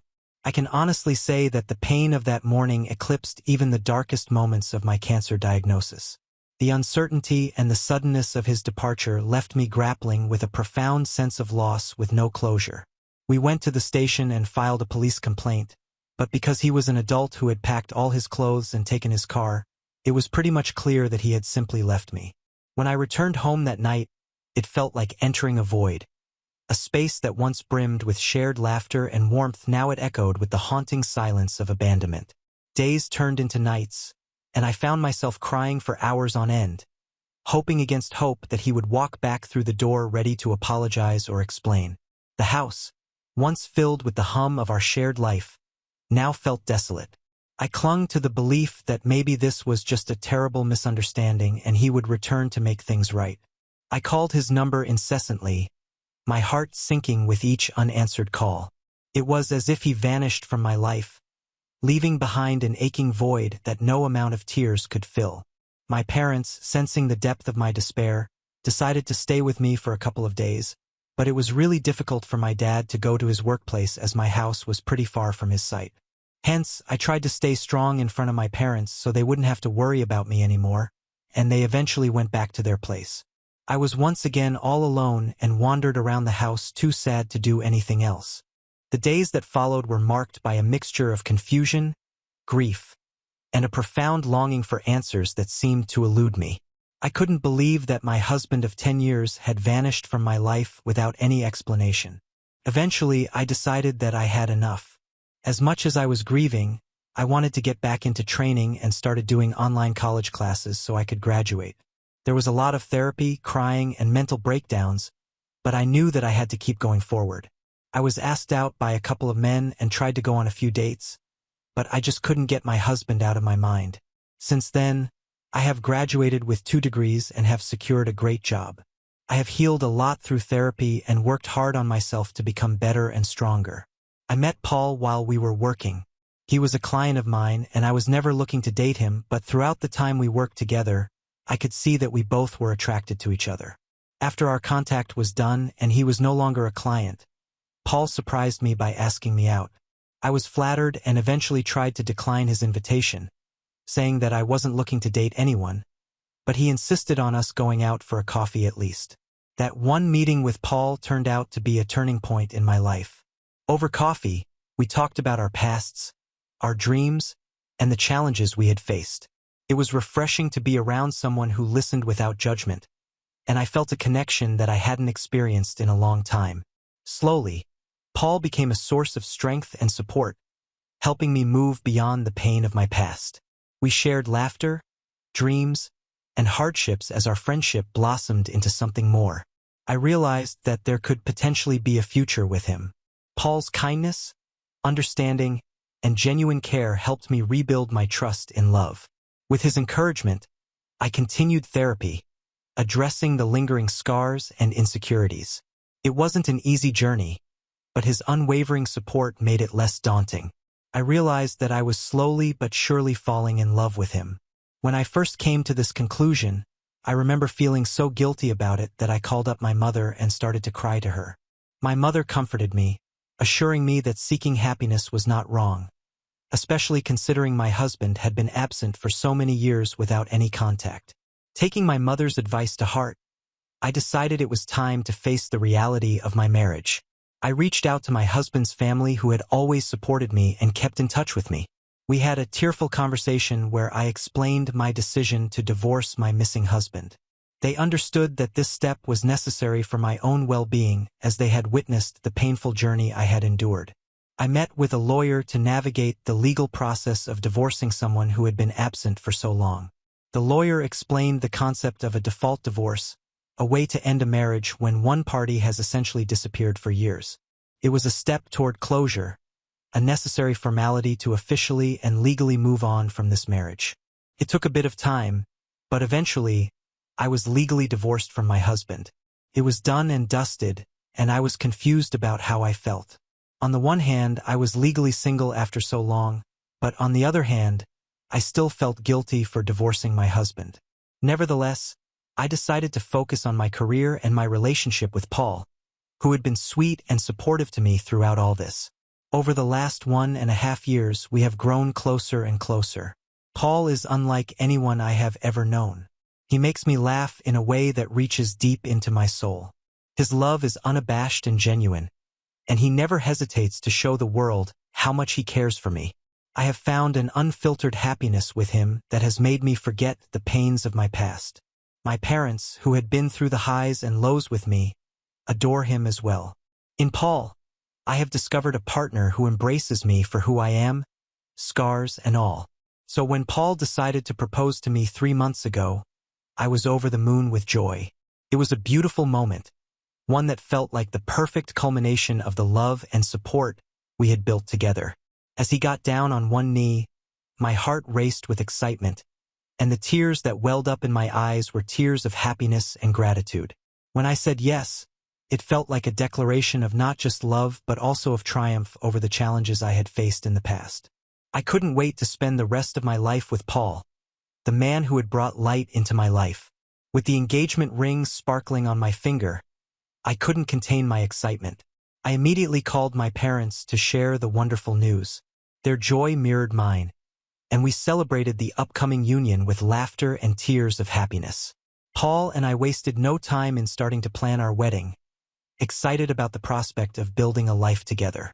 The venue, the guest list, and the details of the ceremony became shared endeavors that strengthened our bond. Today is the day I am about to get married to the man of my dreams. This is supposed to be a happy day, but here I am sitting in the washroom and crying as I type this. You see, the morning started pretty much normal. I spent the night at my parents' place as the bride and groom were not supposed to see each other before the wedding. Me, my mom, and the rest of the bridesmaid squad got ready at the house and drove to the venue. While I was busy with photo shoots with my bridesmaid, I watched my ex-husband's mom enter the venue. She looked around and spotted me. I gave her a polite smile and she waved back. She then walked towards my mother and started whispering something to her. I watched both of them head to a corner, furiously whispering to each other. 10 minutes later, my mother approaches me in the middle of the photo shoot and tells me that she has something to tell me urgently. I looked at her, and I knew something was wrong. I excused myself in front of everyone with a pretense that I needed to go to my room and get a touch-up. My mother's face wore a solemn expression as she locked the door behind us. Immediately sensing something was amiss, I asked her if something had happened to Paul, my heart pounding with fear. She shook her head, and with a grave expression, she motioned for me to sit down. Taking a deep breath, I settled into a chair, my eyes fixed on my mother. I felt a knot of anxiety forming in my stomach as she began to speak. She told me that very morning my ex-Emil had received a call from my ex-husband Chris. My eyes widened in shock as I struggled to comprehend the words she had uttered. My mother continued, saying that apparently Chris was alive and well. He was currently living in Canada and had been concealing his whereabouts from everyone, including his parents. The revelation hit me like a physical blow. My mind had stopped functioning as I grappled with the shocking information. My mother told me that his parents were as blindsided as I was, having had no inkling of his relocation. Only his older sister had been privy to the secret as he maintained a close relationship with her. The reason Chris had reached out to his parents was because he had found out that I was getting married and wanted to finally tell me the truth. He had apparently tried to call me several times, but my number has changed over the years. So then he tried to call my mother, who had left her phone back home. As a last attempt to reach me, he had called his parents and told them the truth. Understandably, his parents are furious at him for vanishing from everyone's lives without a trace or an explanation. His mother had begrudgingly approached my mother and told her the truth as she felt I needed to know everything before getting married, just in case. Hearing the news, I felt a lot of emotions. Disbelief, anger, and a strange sense of relief that my ex-husband was alive. My legs are trembling, and I have since been crying while everyone is waiting for me so we can proceed with my wedding. I am still confused as I am writing this. I don't understand why Chris waited so long to tell me the truth. Why didn't he just divorce me and leave me like a normal person? All these questions are going on in my head when I should not even be thinking about my ex-husband on my wedding day. I would just like to know, ITA for getting married to another man and not having tried harder to find my ex-husband? Update 1. Thank you everyone for your hundreds and hundreds of comments. I guess pretty much everyone agrees that I am not the a-hole here. Despite some of your speculations, I did go through with my marriage with Paul, obviously, as I am completely in love with him, and no one can stand in our way. Paul knows by now about Chris reaching out, and he is as perplexed as me. When I was writing this post last week, I was feeling a lot of emotions. Hence, in the heat of the moment, I was a bit confused and wanted to know if I did something wrong. I understand now with a clearer mind after reading all your comments and talking to my family that I don't have to spend another moment feeling guilty about Chris. I am glad that I have moved on to a much healthier relationship with my now husband, Paul, and we are very happy. Update 2. It's been a month since my last update. I had not contacted Chris anyway, but out of nowhere, he ended up sending an email to me talking about why he left and trying to justify himself. This is what he wrote. I want to start by saying that I owe you a sincere apology for disappearing from your life without any explanation or closure. Over the past 10 years, I've grappled with my decision and its impact on you. I want you to know that it wasn't an easy choice to leave you. I couldn't accept who you had become after your surgery, and I tried my best to stay. I never meant to hurt you, and I have since regretted my decision, but I was too embarrassed to come back and beg for forgiveness. I sincerely hope that life has treated you well in all these years. You deserve nothing but happiness, and I hope that you found it, especially in your second marriage. I understand if you harbor resentment or anger towards me. I would love the opportunity to talk further to provide the closure you rightfully deserve. Please feel free to respond when you're ready. I'm here and willing to listen. Wishing you peace and happiness. Chris. When I received Chris's email, a mix of emotions washed over me. I felt a sense of disbelief and anger at his audacity to reach out after so many years. Uncertain about how to process this unexpected communication, I decided to share it with Paul. We read the email together, again acknowledging that it was extremely odd for Chris to write this email to me. Even though I have chosen to not engage with him, we both agreed that engaging with Chris would not serve any positive purpose in my life. So I did not reply back and simply blocked his email address. I also talked to my parents about it, and they understand my stance with this decision. I have found a renewed sense of closure from my past. Update 3. It's been 5 months since my last update, and life has been on a positive trajectory. Since blocking Chris, there's been no attempted contact, allowing me to focus on the wonderful developments in my life. Recently, I discovered that I'm pregnant, and I couldn't be happier to share this joyful news. I can't wait to be a mother and meet my baby soon. The anticipation of this moment has been a long time coming, and Paul shares in the excitement. I wanted to share this happy update with everyone in case any of you are still looking for an update. The unexpected joy found in Paul's company has shown me that life has a way of surprising us with new beginnings, even when we least expect it, and everyone deserves to find this kind of happiness one day. Now on to the next story. Story 5. Parents gave my bro a nice car, but me a cheap one. Then I learned they wanted a girl, dressed me in pink as a baby. My brother, 20, got a car for his 18th birthday. Not a new car or anything, it was a 20-year-old Lexus that was in pretty good shape, and he rubbed it in my face for the rest of the time he was in senior year of high school. Compared with my brother, I get just as good of grades as he does, better in some cases even. I worked my hardest in the hope of fairness. I even did some volunteering, cleaning up garbage in my local area. Then my 18th birthday came, one a few weeks ago, and the only thing I wanted, the only thing I was hoping for, was a car. I wasn't expecting something like a new car or a sporty car, just something reliable like my brother got. The party wasn't anything like my brother's 18th. For his 18th, my mom baked the cake herself. It was a delicious layered chocolate pudding cake. I got a sheet cake from the supermarket. For his, they got a DJ. For mine, it was my dad's old boombox with a couple of mix CDs. We went through the whole party, and I figured my parents might have just been waiting to spring a surprise gift on me. But that didn't happen. I asked them as things were wrapping up why there was no car when my brother got one, and they said that they felt like he'd worked harder for it. I asked what he did that I didn't do because I did all of that and more.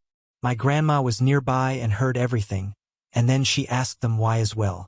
She ended up lecturing my parents that she was very, very disappointed in them for showing favoritism. Then she proceeded to announce to everyone still there that my parents thought it fine to get their firstborn son a car and DJ, but not their second, and then she even pointed out how much harder my parents tried for my brother's 18th birthday than they had for mine. My uncle was the first to stand up and say something, then everyone else had not left yet. I ended up just walking away and going to my room to sit and think. I got a few "I'm sorry" calls from relatives, and my grandparents convinced me to go out with them for the evening. But when I got back, my parents were pissed and told me I'd shamed them to the whole family. I just walked past them because I didn't want to fight. The next few weeks went by with a silent treatment between us. But then a few days ago, my parents suddenly surprised me with a white '98 Subaru Legacy that runs great. They practically threw the keys and the title in an envelope at me and said to have fun. I got the car, and they're paying for insurance for the next 6 months, like they did for my brother. I know a car isn't really a right, but a privilege, so I feel like I've essentially blackmailed my parents into getting me one. Aita for how all this played out. Edit 1. I would like to clarify a few things. My parents make pretty good money and also don't go out of their way to live lavishly by choice. They've always been moderate in everything they buy or do. Though if anything is stretching their finances, it's my brother's college tuition. He got a partial scholarship, and my parents are paying the rest. I don't, and never intended to, ask for the same treatment on that. I want to work and pay my own student loans. Now that I have the car, I'm already looking into getting a part-time job. This also isn't a gender thing as I'm male like my brother. The bill of sale for the car I got says my parents paid $1,600 for it. My brother's car cost them about $13,000 plus, if I remember, but I don't see it as a money issue. I actually really love the Subaru and told my parents so. They did not share my enthusiasm. I also did try to talk about a car with my parents a few times last year, but they always dodged the conversations about the topic. I figured if I talked about it too much it had ruined it, and so I stopped. I would have felt like a brat to keep talking about getting an imaginary car, so I learned to just stay silent and hope. I can't go stay with my grandparents because they live in a one-bedroom condo. There isn't enough room for other people. After all their kids grew up, my grandparents decided to downsize to make their eventual retirement easier. Also, my grandparents know all of the details already, and they tell me that I didn't do anything wrong, and were already planning on confronting my parents quietly over the car issue, but they took the chance to take care of the matter when they heard me asking my parents about it. As for my brother's 18th birthday party, it was held in 2020 during basically the height of the pandemic. Honestly, we shouldn't have had a big party like that at the time, but my parents insisted. As for my brother himself, he barely speaks to me. Even before he left for college, he didn't show up for my 18th birthday party, and I figured that's just because he's busy with college and he's not even in the same state as us anymore. Honestly, I haven't seen or heard from him since Christmas, and even then the most I got out of him was a mild greeting. I did thank my parents for the car enthusiastically, thanked them even, but they've barely said a word to me after giving me the Subaru, and when I thanked my parents they brushed me off and just went inside. It kind of gave off the vibe that they were letting a brat play with his new toy, which was pretty upsetting and one of the reasons I made this post. Edit 2. There was one more thing I forgot to say. I was really hoping to get the car because I literally couldn't get a part-time job without one. We don't live in the city, and we're 10 miles from the nearest public bus stop. I've always had to get rides to go anywhere. Now that I have the Subaru, I intend to look for a part-time after-school job as soon as I can. Edit 3. Since it came up in so many messages, I want to clarify that when I went to talk to my parents after the party, it wasn't in front of the rest of the family. I intentionally spoke with them in another room and was supposed to be out of earshot of everyone else there. But my grandma eavesdropped and then barged in to start lecturing my parents about their actions, and that's what caused the crap storm to start. Now for some comments. Comment 1, NTA. They're angry at being found out. You were supposed to never question the blatant unfairness while working hard to be appreciated. You aren't spoiled for wanting equal treatment. Your grandma knows their game and she called them out. But no one can yell at grandma, so they've chosen to stick it to you instead. I'm sorry there's such a caress of Vadim. I am sorry that your parents have a favorite child. No child should be exposed to something like this. Personally, as a parent, I think this should be considered are the same as child abuse. I just want you to know that none of this is your fault. Your parents have failed you and shamed themselves. You are absolutely NTA here. Your parents are definitely hugely a-holes. Comment 2, NTA. Just from the way you wrote and explained your side of things, I get the impression that you're mature, wanting to get a job ASAP, and not someone who is bratty about this. This is clearly favoritism like others said, but you had this rare self-control to handle and process the entire situation like an adult, working hard but keeping track. I know in this kind of scenario it's easy to get into a downward spiral of feeling spiteful, petty, and just plain anger over the unfairness and bias that your parents clearly demonstrated, but I'm impressed how well you handled it. I personally know people in your situation who would have resorted to social media to defame and call out their parents, and that would have made things even worse for themselves. So good on you and your extended family for having your back. Now it'd be such a hilarious twist if OP ends up being more successful in life than the favorite brother. And every time parents try to kiss up and act like this treatment never happened, some family member remind them exactly how they treated their young son. Guess they bet on the wrong horse. Comment 3, NTA. Parents play favorites and it always happens. However, most of them make an effort to not be caught and to be fair. So it sucks your parents didn't pull through. I know a lot of families that did more for their eldest because financially things changed after they pay for college and downsides with age. With that said, my family was dirt poor, my mom a home care worker and my dad a janitor at a school, and still managed to buy all 4 of us kids our first car, real beaters, but I think we all were so grateful. And comment 4, NTA, and your grandma is a boss. Honestly, your brother is your parents' golden child, and they are angry they were called on their favores. Ignore your parents, pay with the same coin they did to you.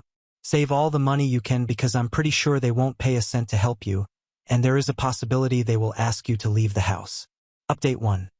So now I can tell you all the rest of what happened before college starts. But before that, there's some things I want to get out of the way from previous commenters and messagers. I literally needed a car because there was no way for me to get a job without one. I had no personal transportation and live over 10 miles from the nearest bus stop. So for those who kept telling me to give the car back because they think I was either too spoiled and to accept life is unfair, or that I shouldn't take handouts, or I shouldn't accept gifts from crappy parents, etc., please just stop. My inbox was so crammed full when I logged back on that it took some time to go through it all. It doesn't really matter anyway, though. I did get a part-time job that later went full-time for the summer after I graduated, but 3 weeks into working part-time, the Subaru blew the head gasket while on the highway at like 45 mph an hour. The temp gauge redlined and I had to pull over and call for help. My grandparents took a look at the car and found that someone had ran a lot of gasket sealer in it and it was still in the coolant. The car was basically band-aided back together before my parents bought it and was then barely hanging on by a thread. It drove great and I was never pushing the car hard, as I'm kind of a slow driver. My parents claimed no prior knowledge of the problem, but their only real reaction was to shrug and say it was karma for making them get me the car in the first place. Well, that was a mistake because my grandparents were right there to witness that, and they tore into my parents like none other. My grandma told me to go wait in my room and let them sort this out. It was 2 hours before I was called back into the living room. My parents were on the couch and both looked like they'd both been metaphorically hit by a truck. My uncle and 2 other relatives were there now, too. My grandparents had gotten it out of them that when they bought the car they just looked for the cheapest thing they could find close in the area that still ran and bought it, no questions asked. They didn't even bother to inspect the car, let alone properly read the ad for it. My uncle, who knows a thing or two about cars, told me that the engine would basically need to be rebuilt because the head gasket warped the block, and it had cost more than the car is worth to fix it. I had to call into work and tell them I was unable to make it in because my car was dead. They understood and basically put me on a sort of unpaid leave for the moment. Now I want to point out that what happens next I had no involvement with. My grandparents just told me to chill for a while and let them and my parents take care of this, and they did. A few days later, they came back with a 1999 Honda Civic hatchback with 180,000 miles on it. It was white like my Subaru was and drives great. It's not all-wheel drive like the Subaru was, but it's great on the road and gets better gas mileage. There was also a list of all recent repairs done to the car, things like a new radiator and stuff. My uncle also went over the car before giving it the okay. I thanked everyone profusely. My parents, though, had all the elation of Ben Stein on Valium. They said very little and just walked away. There wasn't even that vibe they had last time of acting like they were giving a new toy to a brat. If I could put it to words, the way they acted was just pure defeat. The Subaru got resold later for $400 since that was the best we could get for it with the blown head gasket, and that money was put into my savings. That's only one half of what happened, though. You see, when I said I did better in school than my brother, I wasn't kidding. My brother got a 30% scholarship after he finished high school. Well, I got a 50% one, not at the same college, of course, but at one comparably good that was also closer to home. Say my parents were shocked as an understatement. Of course, they just both looked unhappy as soon as the shock wore off. I decided it wouldn't be a good idea to poke the bear by asking them about it, but my grandma thought otherwise and poked that bear, and I mean really poked it. First she asked if my parents were happy for me, and they claimed they were, but really didn't show it in their attitudes. So my grandparents finally asked what their problem was. Why did they dislike me? Their second son was doing great and even went above expectations, and they can't be happy about it? Did they want me to fail? Were they hoping I'd fail? What is the deal? My mother looked really upset and my father couldn't look me in the eyes. They both meekly said they were happy for me and managed to say they want me to take the world by storm when I go to college, and even said they'll help pay some of my tuition as well, just like they are for my brother. My grandparents both sharply said that they better keep their word because there should never have been any favoritism, period. I thanked my parents for their help, got a light, if not limp, handshake from my father, and a very stiff hug from my mother. It all felt so forced. I was, and still am, extremely thankful for the car and the tuition, but my parents just drained the room of all emotion. I ended up asking if my grandparents knew what was that made my parents act this way. I asked if I was an accidental pregnancy or something, and they gave me the "it's time we told you" look. Well, I'm not adopted like so many asked, but I was unplanned, sort of. You see, my parents wanted both a girl and a boy, but got 2 boys instead. My brother came out as a boy, so my parents were really hoping to get a girl on the next go, and they had a prior agreement to stop after 2 kids. They never got a girl. My grandma told me they refused to find out my gender till after I was born. They were convinced I'd be born female, and they bought a lot of baby stuff for a girl, and they didn't get a girl. My grandma said I ended up using all of my brother's hand-me-downs till I was 3 years old, because my parents had bought so much girl stuff in advance that they couldn't use, so I was just a disappointment to them from the time I was born. My grandparents said that they know my parents are screwed up, but they've been the way they are for so long now that there's no point in expecting them to change. Since then, my parents hadn't spoken to me much about college. In fact, they ignore the subject as much as they can. And thanks to some of the warnings I got from people who messaged me, making me paranoid, I called the college I've been accepted to and made sure to tell them that if anyone calls or emails pretending to be me or my parents call trying to say I'm not coming, then to call me for a double or even triple check if anything like that happens. I mean, I kind of doubt my parents would do that sort of thing, especially after everything that's happened, but I felt like playing it safe was the better option. Though there was something that I really didn't expect to happen, and that was my brother calling me. He called me out of the blue to talk. He said our grandparents called and told him everything. He told me he was sorry for what happened in his own way, and he hopes that once I'm on my own, I won't need to ever come back. He actually admitted to me that when he finishes college, he's going to stay in the state he's in because he likes it there. Our parents, I do know, actually really want him to come back when he gets his degree, but it looks like that's not happening. I said I don't blame him, and I may do the same. The rest of the conversation was a bit awkward because we aren't really used to speaking to each other much anymore. My grandparents and the rest of the family held a surprise party for me over the weekend, and they made it almost like a repeat of my brother's 18th birthday. There was a DJ and a big chocolate cake my grandma made. I couldn't thank them all enough. My parents attended the party, but they were like wallflowers the entire time. They didn't say or do much, just stayed sitting at a far table in the corner and drank beer quietly. The look of defeat they had was even greater now. I think the party wasn't just to congratulate me, but to also rub in my parents' faces that they should have done better because the rest of the family have made their disappointment in them clear. They seemed like they wanted to leave the party for a while. Can't say I blame them, they were being humiliated into staying where they were. My grandma said that you're never too old to be taught a lesson in humility. As for my personal life, my part-time job went to full-time after high school, and I've been working hard to build my savings before I leave for college. I made minimum wage, but a job is a job and I want to leave it with my best effort put in before my 2 weeks' notice are up. I doubt I'm going to be coming back here to make another update, and after my first post, I'm just so tired of all the negative comments. 95% of the comments on my original post were positive, and I want to thank all of those who had nice things to say. You people rock. But the negative comments were so bad that I found it to be mentally draining. Some of the people who commented such negativity honestly feel like they've got worse issues than me. Lots of projecting, maybe. If anyone had something harsh but constructive to say, that was fine. But some people just raged at me like they were foaming at the mouth. I really don't want more of that. Update 2. I've been away for 2 years, and I kind of expected I'd be back to post one last time in 2024 because my brother went for a 4-year bachelor's degree, much like I currently am. For those who remember my previous posts, I'm the guy whose parents basically got their butts verbally handed to them by the family for bad favoritism towards my older brother. Crap really hit the fan on my 18th birthday because my parents barely put any effort into it and went all out on my brother's 18th in 2020 during the pandemic. They even managed to get a DJ for the party, and then they presented him with a car. Well, on my 18th, I got no car or even anything close to a similar party, even though my academic standing was better than my brother's. I basically worked too hard for my parents' approval and never got it.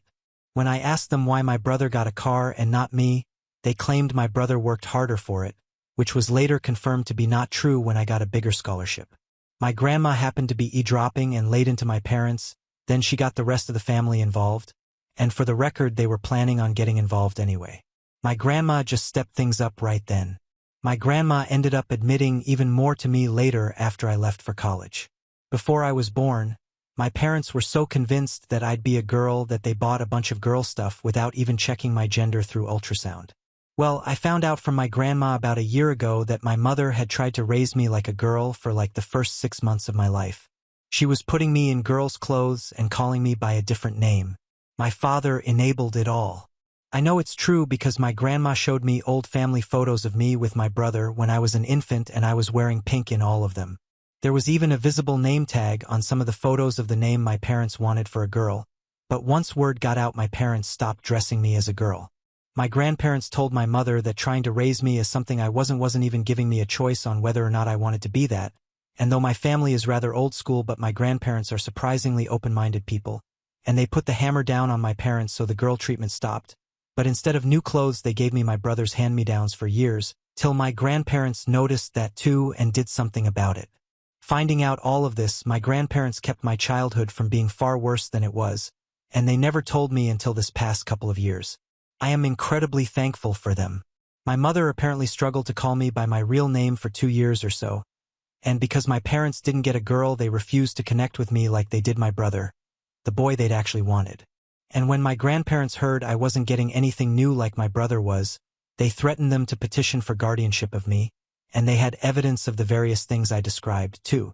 My parents couldn't stand for anything that could become a public scandal, so they stopped with the hand-me-downs and pretended to love me for a while, but as I got older it degenerated into indifference and then maybe into hate. I'm not sure. Hate means to still care in some way, but indifference is the actual opposite of love. I just know my parents couldn't accept that their favorite son wasn't the best at everything compared to their unwanted son. And since I moved out, they've barely interacted with family. They threw themselves into work in part because the rest of the family forced them to contribute to my college like they did my brothers, but also because to them working was the only thing that gave them a reason to tell everyone to leave them alone. My grandma suspects they've even slept in their cars a few times to avoid coming home. I only saw my parents at Christmas at my uncle's house for the past couple years, and they barely even spoke to me. Now that I was living my best life away from them, I guess you could say that they'd stopped bothering to act like I was their son. They don't want me anymore. After the family humiliation they feel like they'd suffered, even though they know they brought it on themselves, and they'd become workaholics that do little else. My grandmother told me my bedroom is basically exactly how I left it on the day I moved out. My parents have not even gone inside, but they kept my brother's room clean and ready for the day he'd finally come back home after college. Well, that didn't happen. They flew out to see him for his graduation and had a big celebration with him. I was not invited to go as well, not that I could afford it, but my grandparents went along and they gave me the details. My parents were still convinced my brother would be coming back home, and that's when he awkwardly told them he had already secured a job through an internship he'd done the past year, and he'd found an apartment of his own, too. My father became furious and my mother lost her mind, crying and begging him to come home, but he refused. You see, this past 2 years my brother and I have reconnected a bit. He found my Reddit account and called me. He wasn't angry, just wanted to talk. He admitted to me that our parents put him through a lot as well. Our mother absolutely smothered him, especially when I wasn't around, and our father was also quite strict with his expectations. So the fact that I did better than my brother when our parents had invested everything into him just broke them, and now they're extra broken because my brother refused to come home with them. The way our parents treated my brother is also the reason we stopped connecting as siblings until this past couple of years. He did bully me at times when we were growing up, but that's because being the favorite went to his head, but it was favoritism with strings attached, and when he realized that he got counseling after moving out. My brother also has a girlfriend he met while in college, and he kept her a secret because he knew our parents wouldn't approve, and they didn't when they found out. Bro blew up at them when my mother referred to his girlfriend, that she hadn't even met, as just some bro's girlfriend. His girlfriend is in nursing school and a year from graduation herself, and my brother says she's the best. I've never met her, but she sounds wonderful by how he described her. My grandma told me my mother went so far as to hire a private investigator to find out who my brother's girlfriend was and was irritated to know that she was squeaky clean and from a good family, on the same side politically too. But in her mind she was the reason my brother wasn't coming back, even though bro made it clear he decided that before even meeting his girlfriend. My father had basically become stoically silent about it from what I heard, but my mother let it slip to my brother that she'd hired a detective and my brother gave our parents a piece of his mind, and this led to a whole argument about how they gave him everything and he was ungrateful for not coming back, but he called them out that being the favored child is abuse too because they nearly made him like them. It broke my parents to hear that. My brother told our grandparents and they staged another family intervention, one I was even involved in through video call. My parents tried to not even pay attention to me, but even bro told them to talk to me. We all told them enough was enough. They have 2 sons, and they needed to start treating us fairly because they let something as idiotic as not being born the gender they wanted to ruin their love for me from day one. And pardon my language on this next part, my father hit his breaking point and yelled, "You want us to admit we fucked up? Well, yeah, we did. What do you want us to do, time travel? We're paying for part of OP's college too. What more does he want from us?" Things ended very poorly in that intervention. My mother cried that she was sorry to me, but even then I still didn't feel her heart was in it because she didn't spend much time apologizing to me at all before moving on to my brother through the phone, he was video calling from, and she spent a long time crying and apologizing to him until he told her to go back and actually apologize to me like she meant it. That's when my father grabbed the phone and shut it off. Then he just sat down and told everyone to leave. The last thing my grandparents said to my parents was that they were so disappointed in them, and maybe losing both sons showed them they should never have favored one.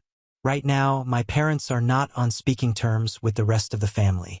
My grandma heard a rumor they may be planning to move, but they have a paid-off country house and great careers. I feel like they'd be fools to move, but since my brother isn't going back and I'm likely not either, I suppose it's not really an issue.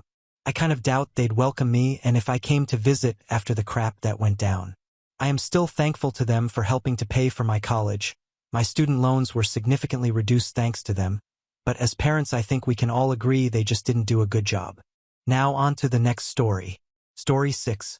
My husband left me because I warned my brother-in-law against his cheating sister. Now, 2 years later, history repeats when I tell my estranged husband that his new wife is cheating on him. I, 34F, never thought I'd be in this situation, but here I am. I'm still trying to process everything that happened, and I really need some outside perspective. This is going to be a long post, so I apologize in advance. I've been married to my husband, let's call him Tom, 36M, for 8 years. We've had our ups and downs, but overall I thought we had a strong relationship. Tom has a sister, Sarah, 32F, who's been married to Mike, 35M, for 5 years. Mike is honestly one of the kindest, most genuine people I've ever met. He's always been there for our family, and he treats Sarah like a queen. About 6 months ago, I started noticing some strange behavior from Sarah. She'd become very protective of her phone, always keeping it face down or in her pocket. She'd leave the room to take calls, and she seemed distracted during family gatherings. At first, I didn't think much of it. We all have our moments, right? Things took a turn when I borrowed Sarah's laptop to check my email during a family barbecue at their house. When I opened the browser, I saw her Facebook was still logged in.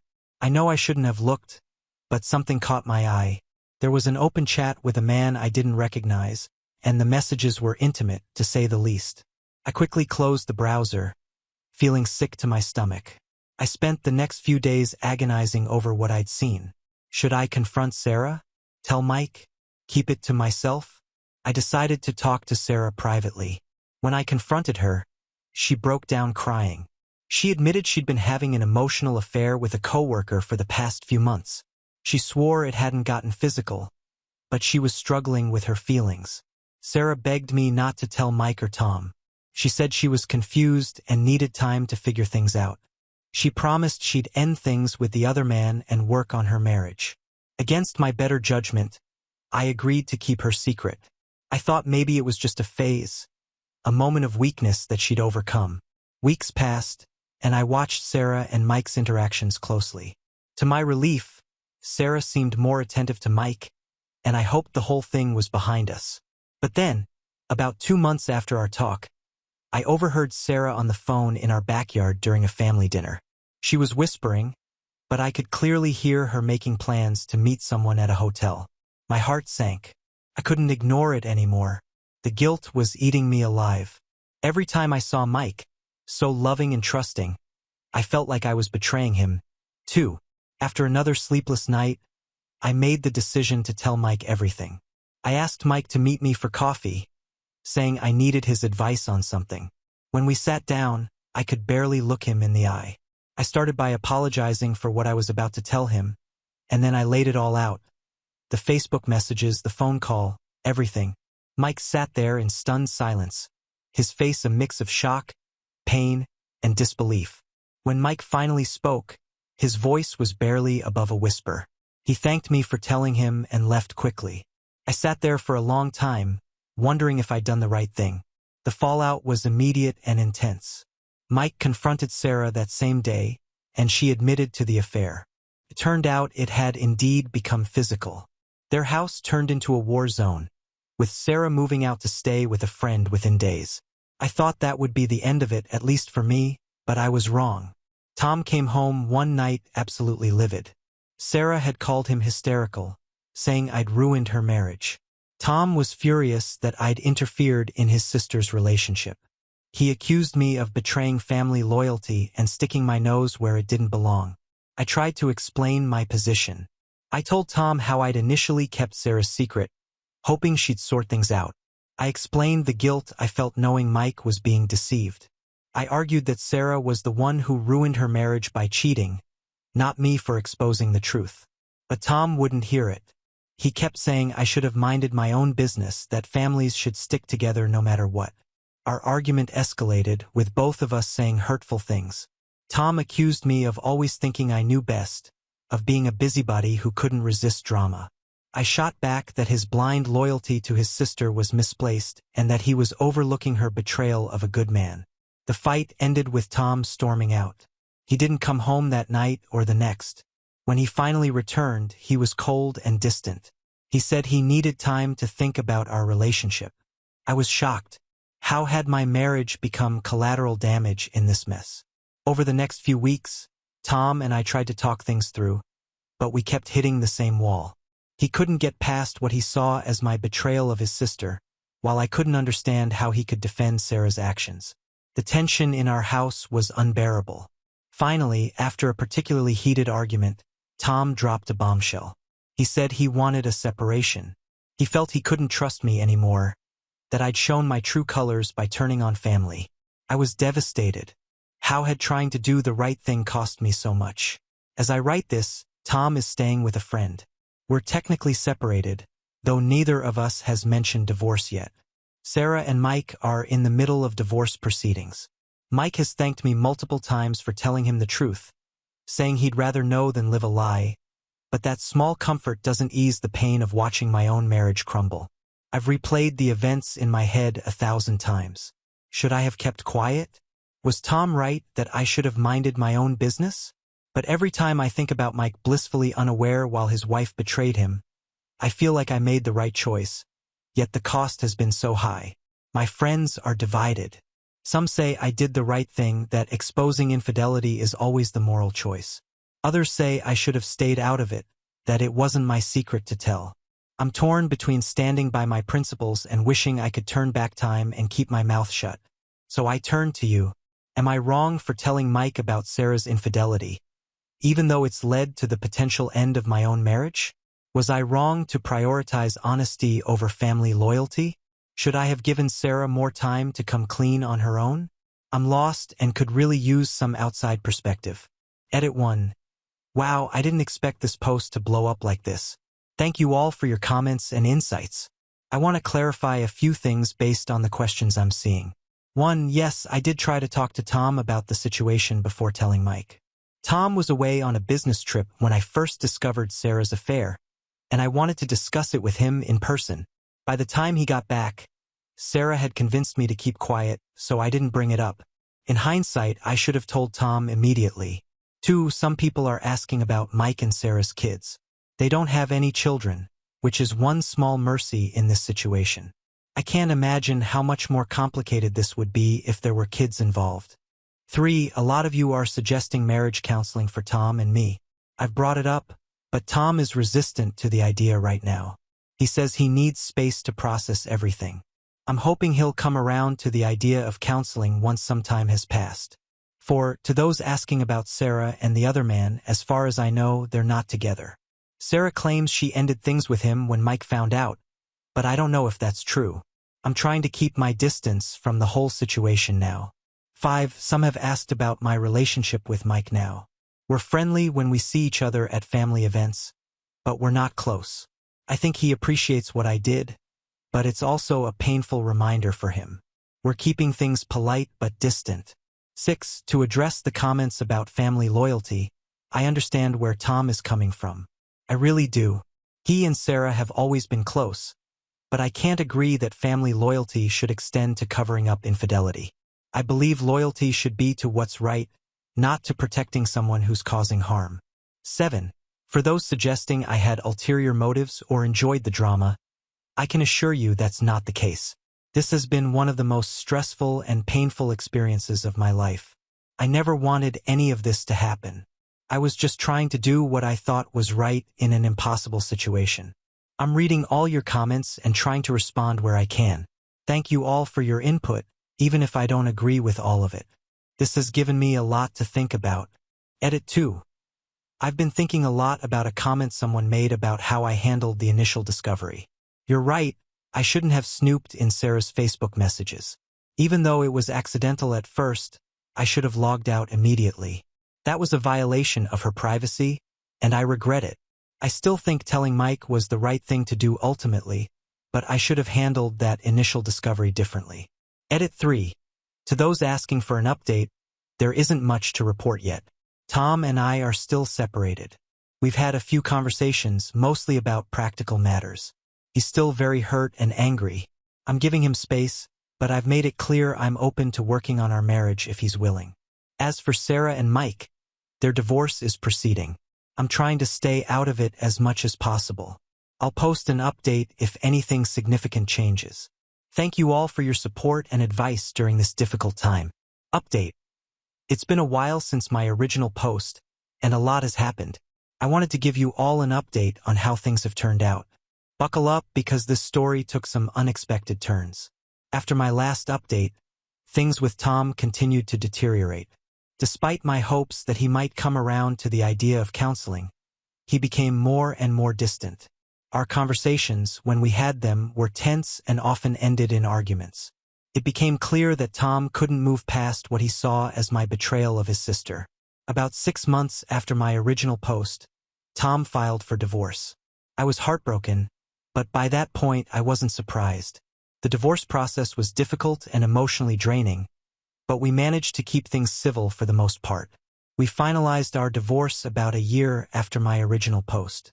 I spent the next year focusing on healing and rebuilding my life. I threw myself into my work, started therapy, and reconnected with old friends.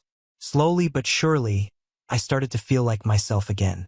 I even went on a few dates, though nothing serious developed. Now here's where things get interesting. About 2 years after my original post, I heard through the grapevine that Tom had gotten remarried. I was surprised by how quickly he had moved on, but I wished him well.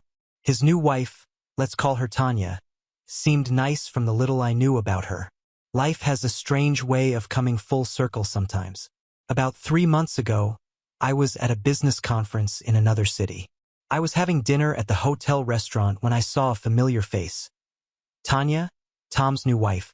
She was sitting at a table in a secluded corner with a man I didn't recognize. At first, I thought nothing of it, but as I watched, I realized their body language was far too intimate for colleagues or friends. I felt sick to my stomach. It was like déjà vu. I couldn't believe I was in this position again. I debated what to do. Should I mind my own business this time? But I couldn't shake the feeling that I needed to do something. For days, I agonized over what to do. The irony of the situation wasn't lost on me. Finally, I decided I had to tell Tom. I couldn't let him go through what Mike had gone through, even if Tom and I were no longer together. I called Tom and asked if we could meet. He was surprised to hear from me but agreed. When we met, I could see the confusion and concern on his face. I took a deep breath and told him everything I had seen at the conference. Tom was silent for a long time after I finished speaking. Then, to my surprise, he started to cry, but queen sobs. He told me he had already suspected something was going on with Tanya, but had been in denial.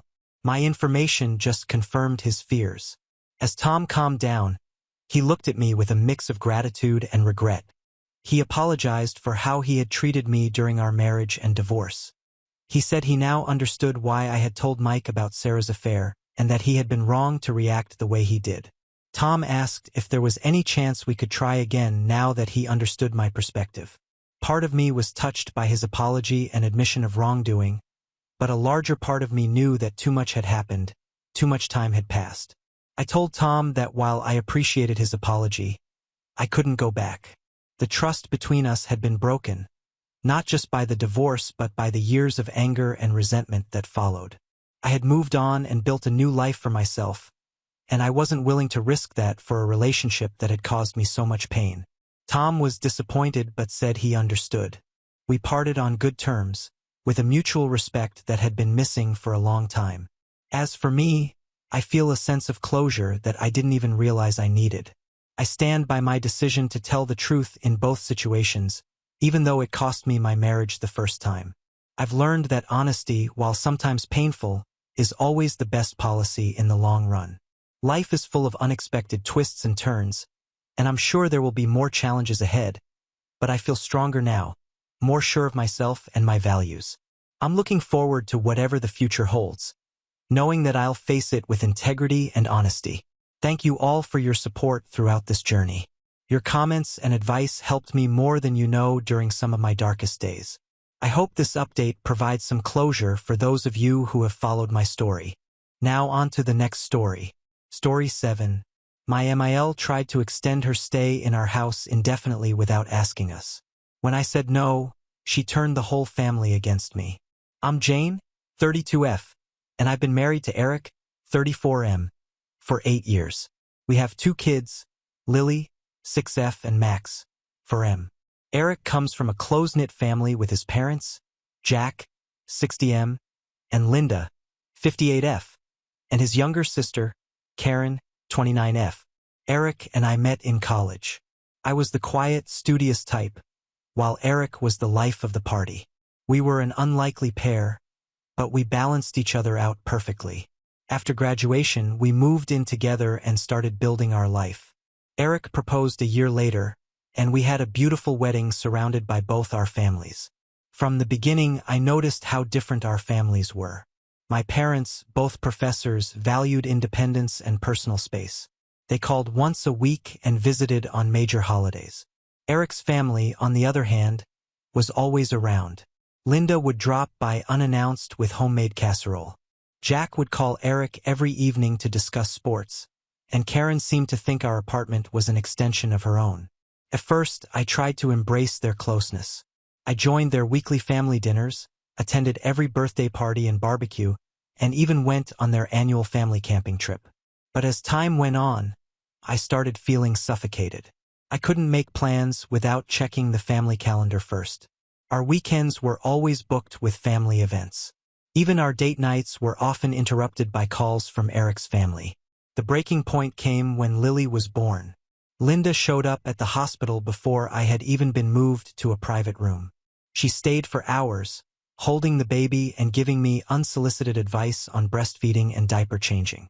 When we brought Lily home, Linda was there every day, rearranging our nursery and criticizing my parenting choices. Eric didn't see the problem. He loved having his family around and couldn't understand why I felt overwhelmed. We had our first big fight when I suggested we limit family visits to once a week. Eric accused me of trying to keep his family away from our daughter. Things got worse when I went back to work. Linda offered to babysit Lily full-time, but I wanted to use a daycare. This led to more arguments, with Linda insisting that family should take care of family and Eric struggling to understand why I didn't want his mother's help. When I got pregnant with Max, I knew something had to change. I was offered a promotion at work, but it required relocating to a different city. It was a tough decision, but Eric and I agreed it was a good opportunity for our family. We moved when Lily was 2, and I was 7 months pregnant. The move was hard on everyone. Linda cried and accused me of stealing her son and grandchildren. Jack was more understanding but clearly disappointed. Karen threw a fit, saying we were abandoning the family. Eric was torn between his excitement for our new life and guilt over leaving his family. For the past 4 years, we've maintained a comfortable distance. We visit them on major holidays, and they come to see us once or twice a year. It's been working well for us, allowing us to build our own family unit while still staying connected to Eric's side. The kids love their grandparents and aunt, but are also happy in our new city with their friends and activities. Last month, Eric's father, Jack, lost his job. He'd been working at the same manufacturing company for 30 years, steadily climbing from the factory floor to a management position. The company was bought out, and the new owners decided to downsize. Jack, along with several other longtime employees, was let go. Linda called us in tears, explaining their financial situation. They had some savings, but with Jack's age, finding a new job seemed challenging. They were considering selling their house, the one Eric and Karen grew up in, to make ends meet. A week later, Eric came to me with an idea. He suggested we invite his parents to live with us until they get back on their feet. I was hesitant, remembering how suffocating it felt when we lived closer to them, but Eric insisted it would only be temporary, maybe 6 months at most. He talked about how much the kids would love having their grandparents around and how we could help Jack network in our city to find a new job. I reluctantly agreed, on the condition that we set clear boundaries and a timeline. We would convert our home office into a bedroom for them, and they would contribute to household expenses as much as they could. Eric was overjoyed and called his parents immediately. They accepted the offer gratefully, promising to be respectful of our space and routines. However, things took an unexpected turn when Karen heard about the arrangement. Karen has always been the baby of the family, used to getting her way. She called Eric and said she wanted to move in too. Apparently, she had just broken up with her long-term boyfriend, Nathan, and was struggling to afford rent on her own. Karen has always been a bit of a free spirit. She studied art in college but has jumped from job to job since graduating. She's worked as a barista, a yoga instructor, and most recently as a social media manager for a small boutique. She's been living with Nathan for the past 3 years in an apartment that was mostly paid for by him. Eric didn't outright refuse Karen's request. Instead, he told me about it, saying it might be nice to have her around to help with the kids. He mentioned how Karen has always been great with Lily and Max, and how she could use some family support after her breakup. I was shocked. Our house isn't tiny, but it's not big enough for 3 extra adults. We'd already be cramped with Jack and Linda staying with us. Adding Karen to the mix would be chaos. Plus, I was worried about the impact on our kids. They're used to our routines and rules, and I feared having so many adults with different parenting styles would be confusing for them.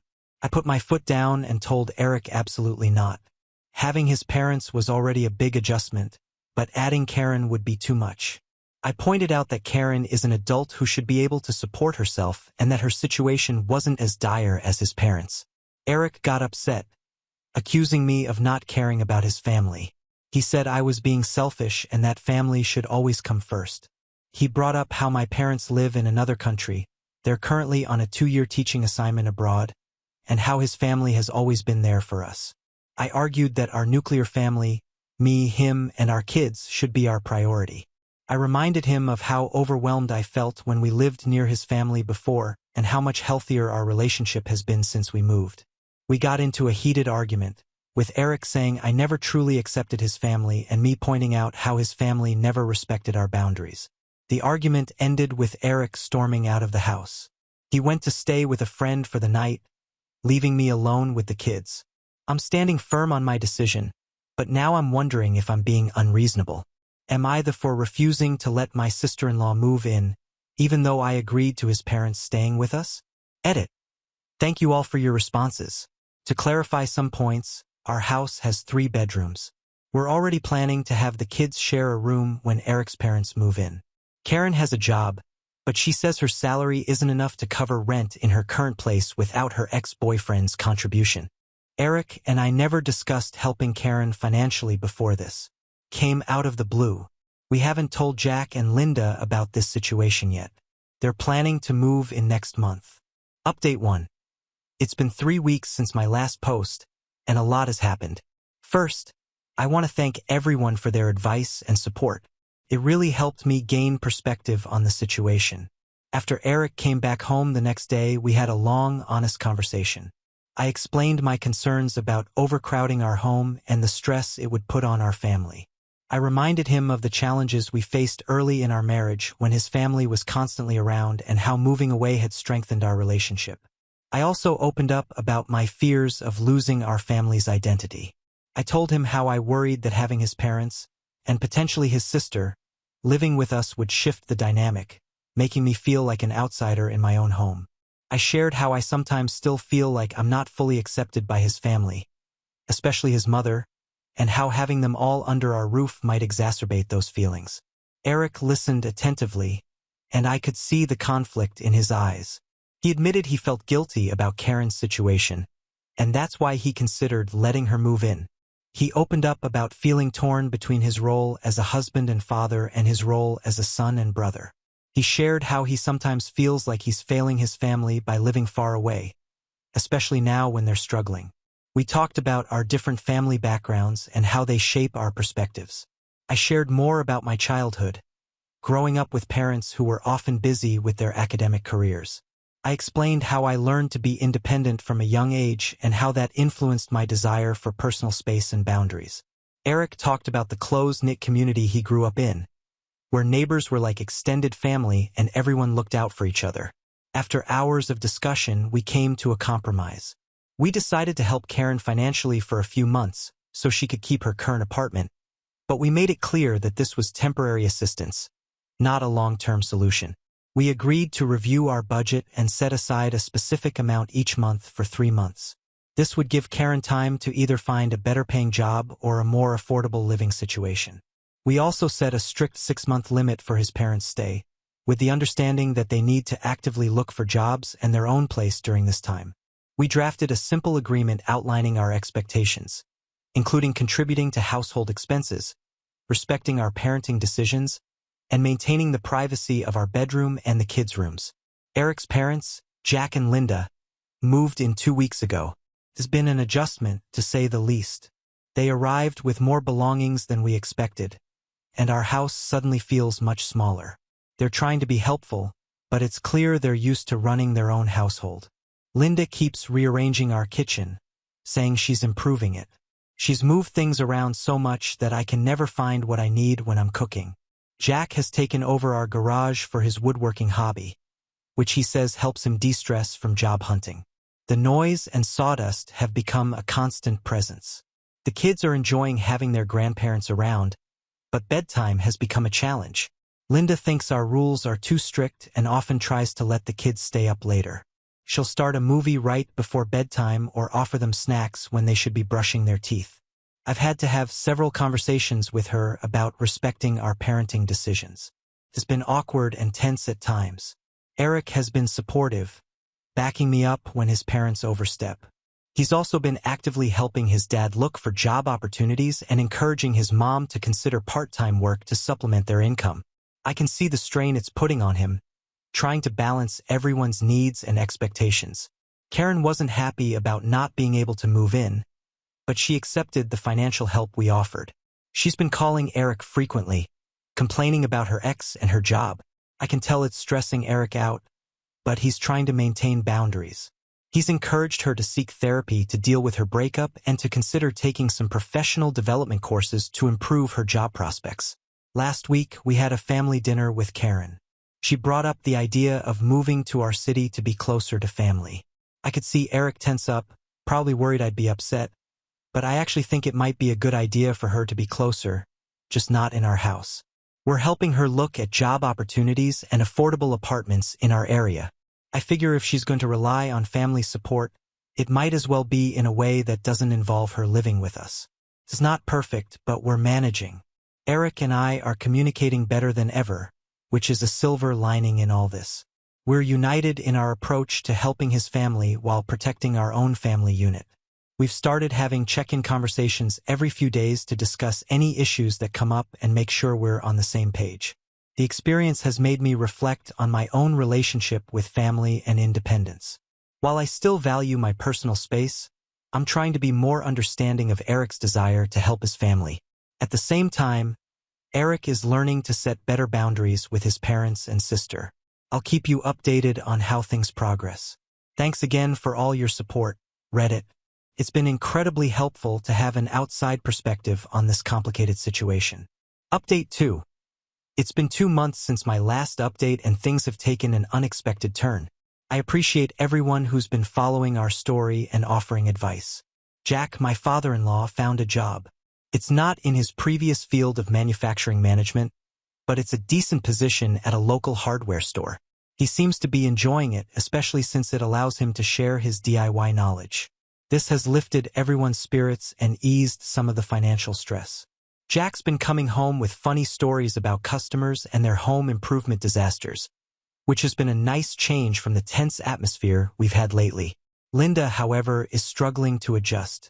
She's been resistant to the idea of finding work, insisting that she needs to be available to help with the kids. This has led to some tension, as Eric and I feel she's using the kids as an excuse to avoid job hunting. We've tried to explain that we have a routine with school and aftercare, and while we appreciate her offer, we don't need full-time childcare. There was an incident last week where Linda picked up Lily from school without telling us, causing a panic when the school called to say Lily hadn't been picked up. It turned out Linda wanted to surprise us by taking Lily shopping for a new outfit. While her intentions were good, it highlighted the need for better communication and respect for our parental authority. The real challenge came when Karen decided to move to our city. She found a job at a local marketing firm and an apartment about 20 minutes from us. At first, I was relieved that she found her own place, but then Linda dropped the bombshell.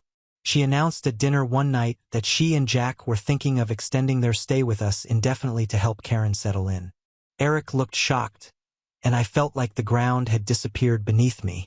Linda went on about how Karen might need help setting up her new place, how she might get lonely in a new city, and how it would be nice for the family to all be together. I took a deep breath and calmly reminded them of our original agreement, a 6-month stay while they got back on their feet. I pointed out that with Jack's new job and their savings, they should be able to afford their own place soon. I also mentioned that Karen is an adult who doesn't need her parents to settle her in.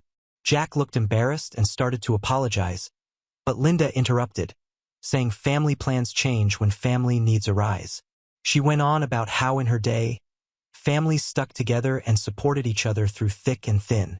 She brought up how Eric and I had abandoned them by moving away and how this was a chance to make things right. I lost my cool at that point. I told Linda that while we love them, this is our home, not a family commune.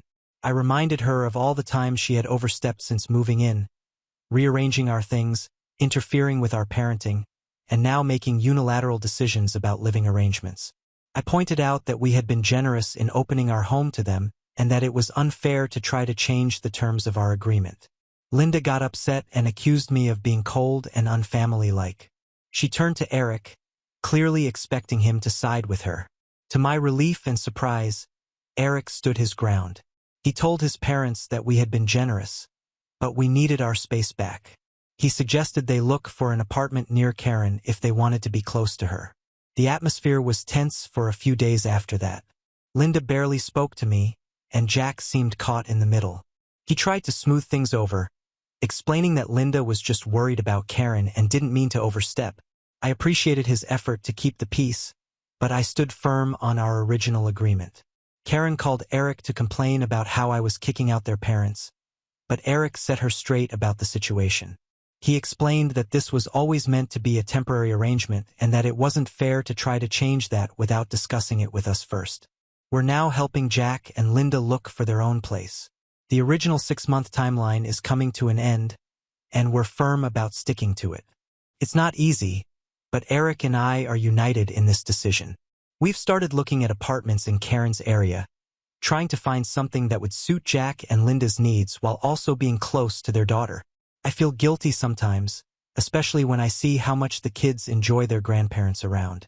Lily asked me the other day why Grandma and Grandpa have to leave, and it broke my heart a little, but I know this is the right decision for our family's long-term happiness and stability. Eric and I have been talking a lot about how to maintain family connections without sacrificing our independence. We're planning to set up regular family dinners once Jack and Linda move out, and we're discussing the possibility of a yearly family vacation. It's a work in progress, but I feel like we're moving in the right direction. I'll post another update when Jack and Linda move out. Wish us luck. Reddit. Update 3. It's been a month since my last update, and I'm happy to report that we finally reached a resolution. Here's what happened. Jack and Linda moved out last week. We found them a nice, affordable apartment about halfway between our house and Karen's place. It's a 2-bedroom unit in a senior-friendly community with a small garden area, which Jack is excited about. The move itself was a bit of an emotional roller coaster, but we got through it. The day before the move, Linda made one last attempt to extend their stay. She claimed that moving would be too stressful for Jack with his new job, and that the kids would be devastated.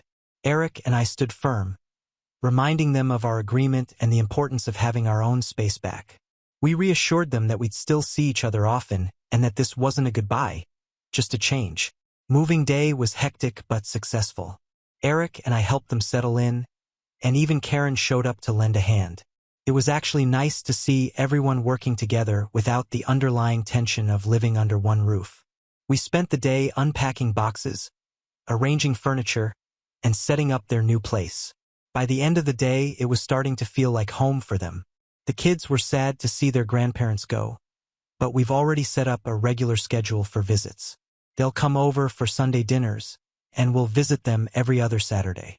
This way, we maintain close family ties without sacrificing our personal space. We've also planned some special outings with the grandparents, like a trip to the zoo next month, to give the kids something to look forward to.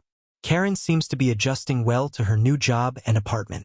She's been less dependent on Eric for emotional support, which has been a relief for both of us. She and I even had a heart-to-heart conversation where she admitted she understood why we couldn't all live together. Feels like we're finally on the same page. She started joining us for our Sunday dinners, which has been nice for everyone. Eric and I have been enjoying having our house back to ourselves. We've reestablished our routines and are focusing on our own family unit again. The first night after Jack and Linda moved out, we had a quiet dinner with just the four of us. Felt strange at first, but also peaceful. Lily and Max have adjusted well, though they sometimes ask when they'll see Grandma and Grandpa next. The experience, though challenging, has actually brought Eric and me closer together. We've learned a lot about communication, setting boundaries, and the importance of presenting a united front. We've started having weekly check-in conversations to discuss any family issues and make sure we're on the same page. Looking back, I don't regret our decision to help Eric's family during their tough time, but I'm glad we stuck to our boundaries and didn't let the situation become permanent. It's reinforced my belief that it's possible to be supportive of extended family without sacrificing your own family's well-being. We're now focusing on building a healthier relationship with Eric's family.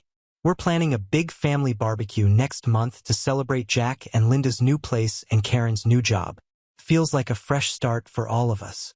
Thank you, Reddit, for all your support and advice throughout this journey. It's been invaluable in helping us navigate this complex family situation. While I'm sure we'll face more challenges in the future, I feel like we're better equipped to handle them now. We have reached the end. If you enjoyed this video, please be sure to like and subscribe to the channel for more videos like this, and give us your thoughts about the stories in the comments section. Thank you and see you in the next video.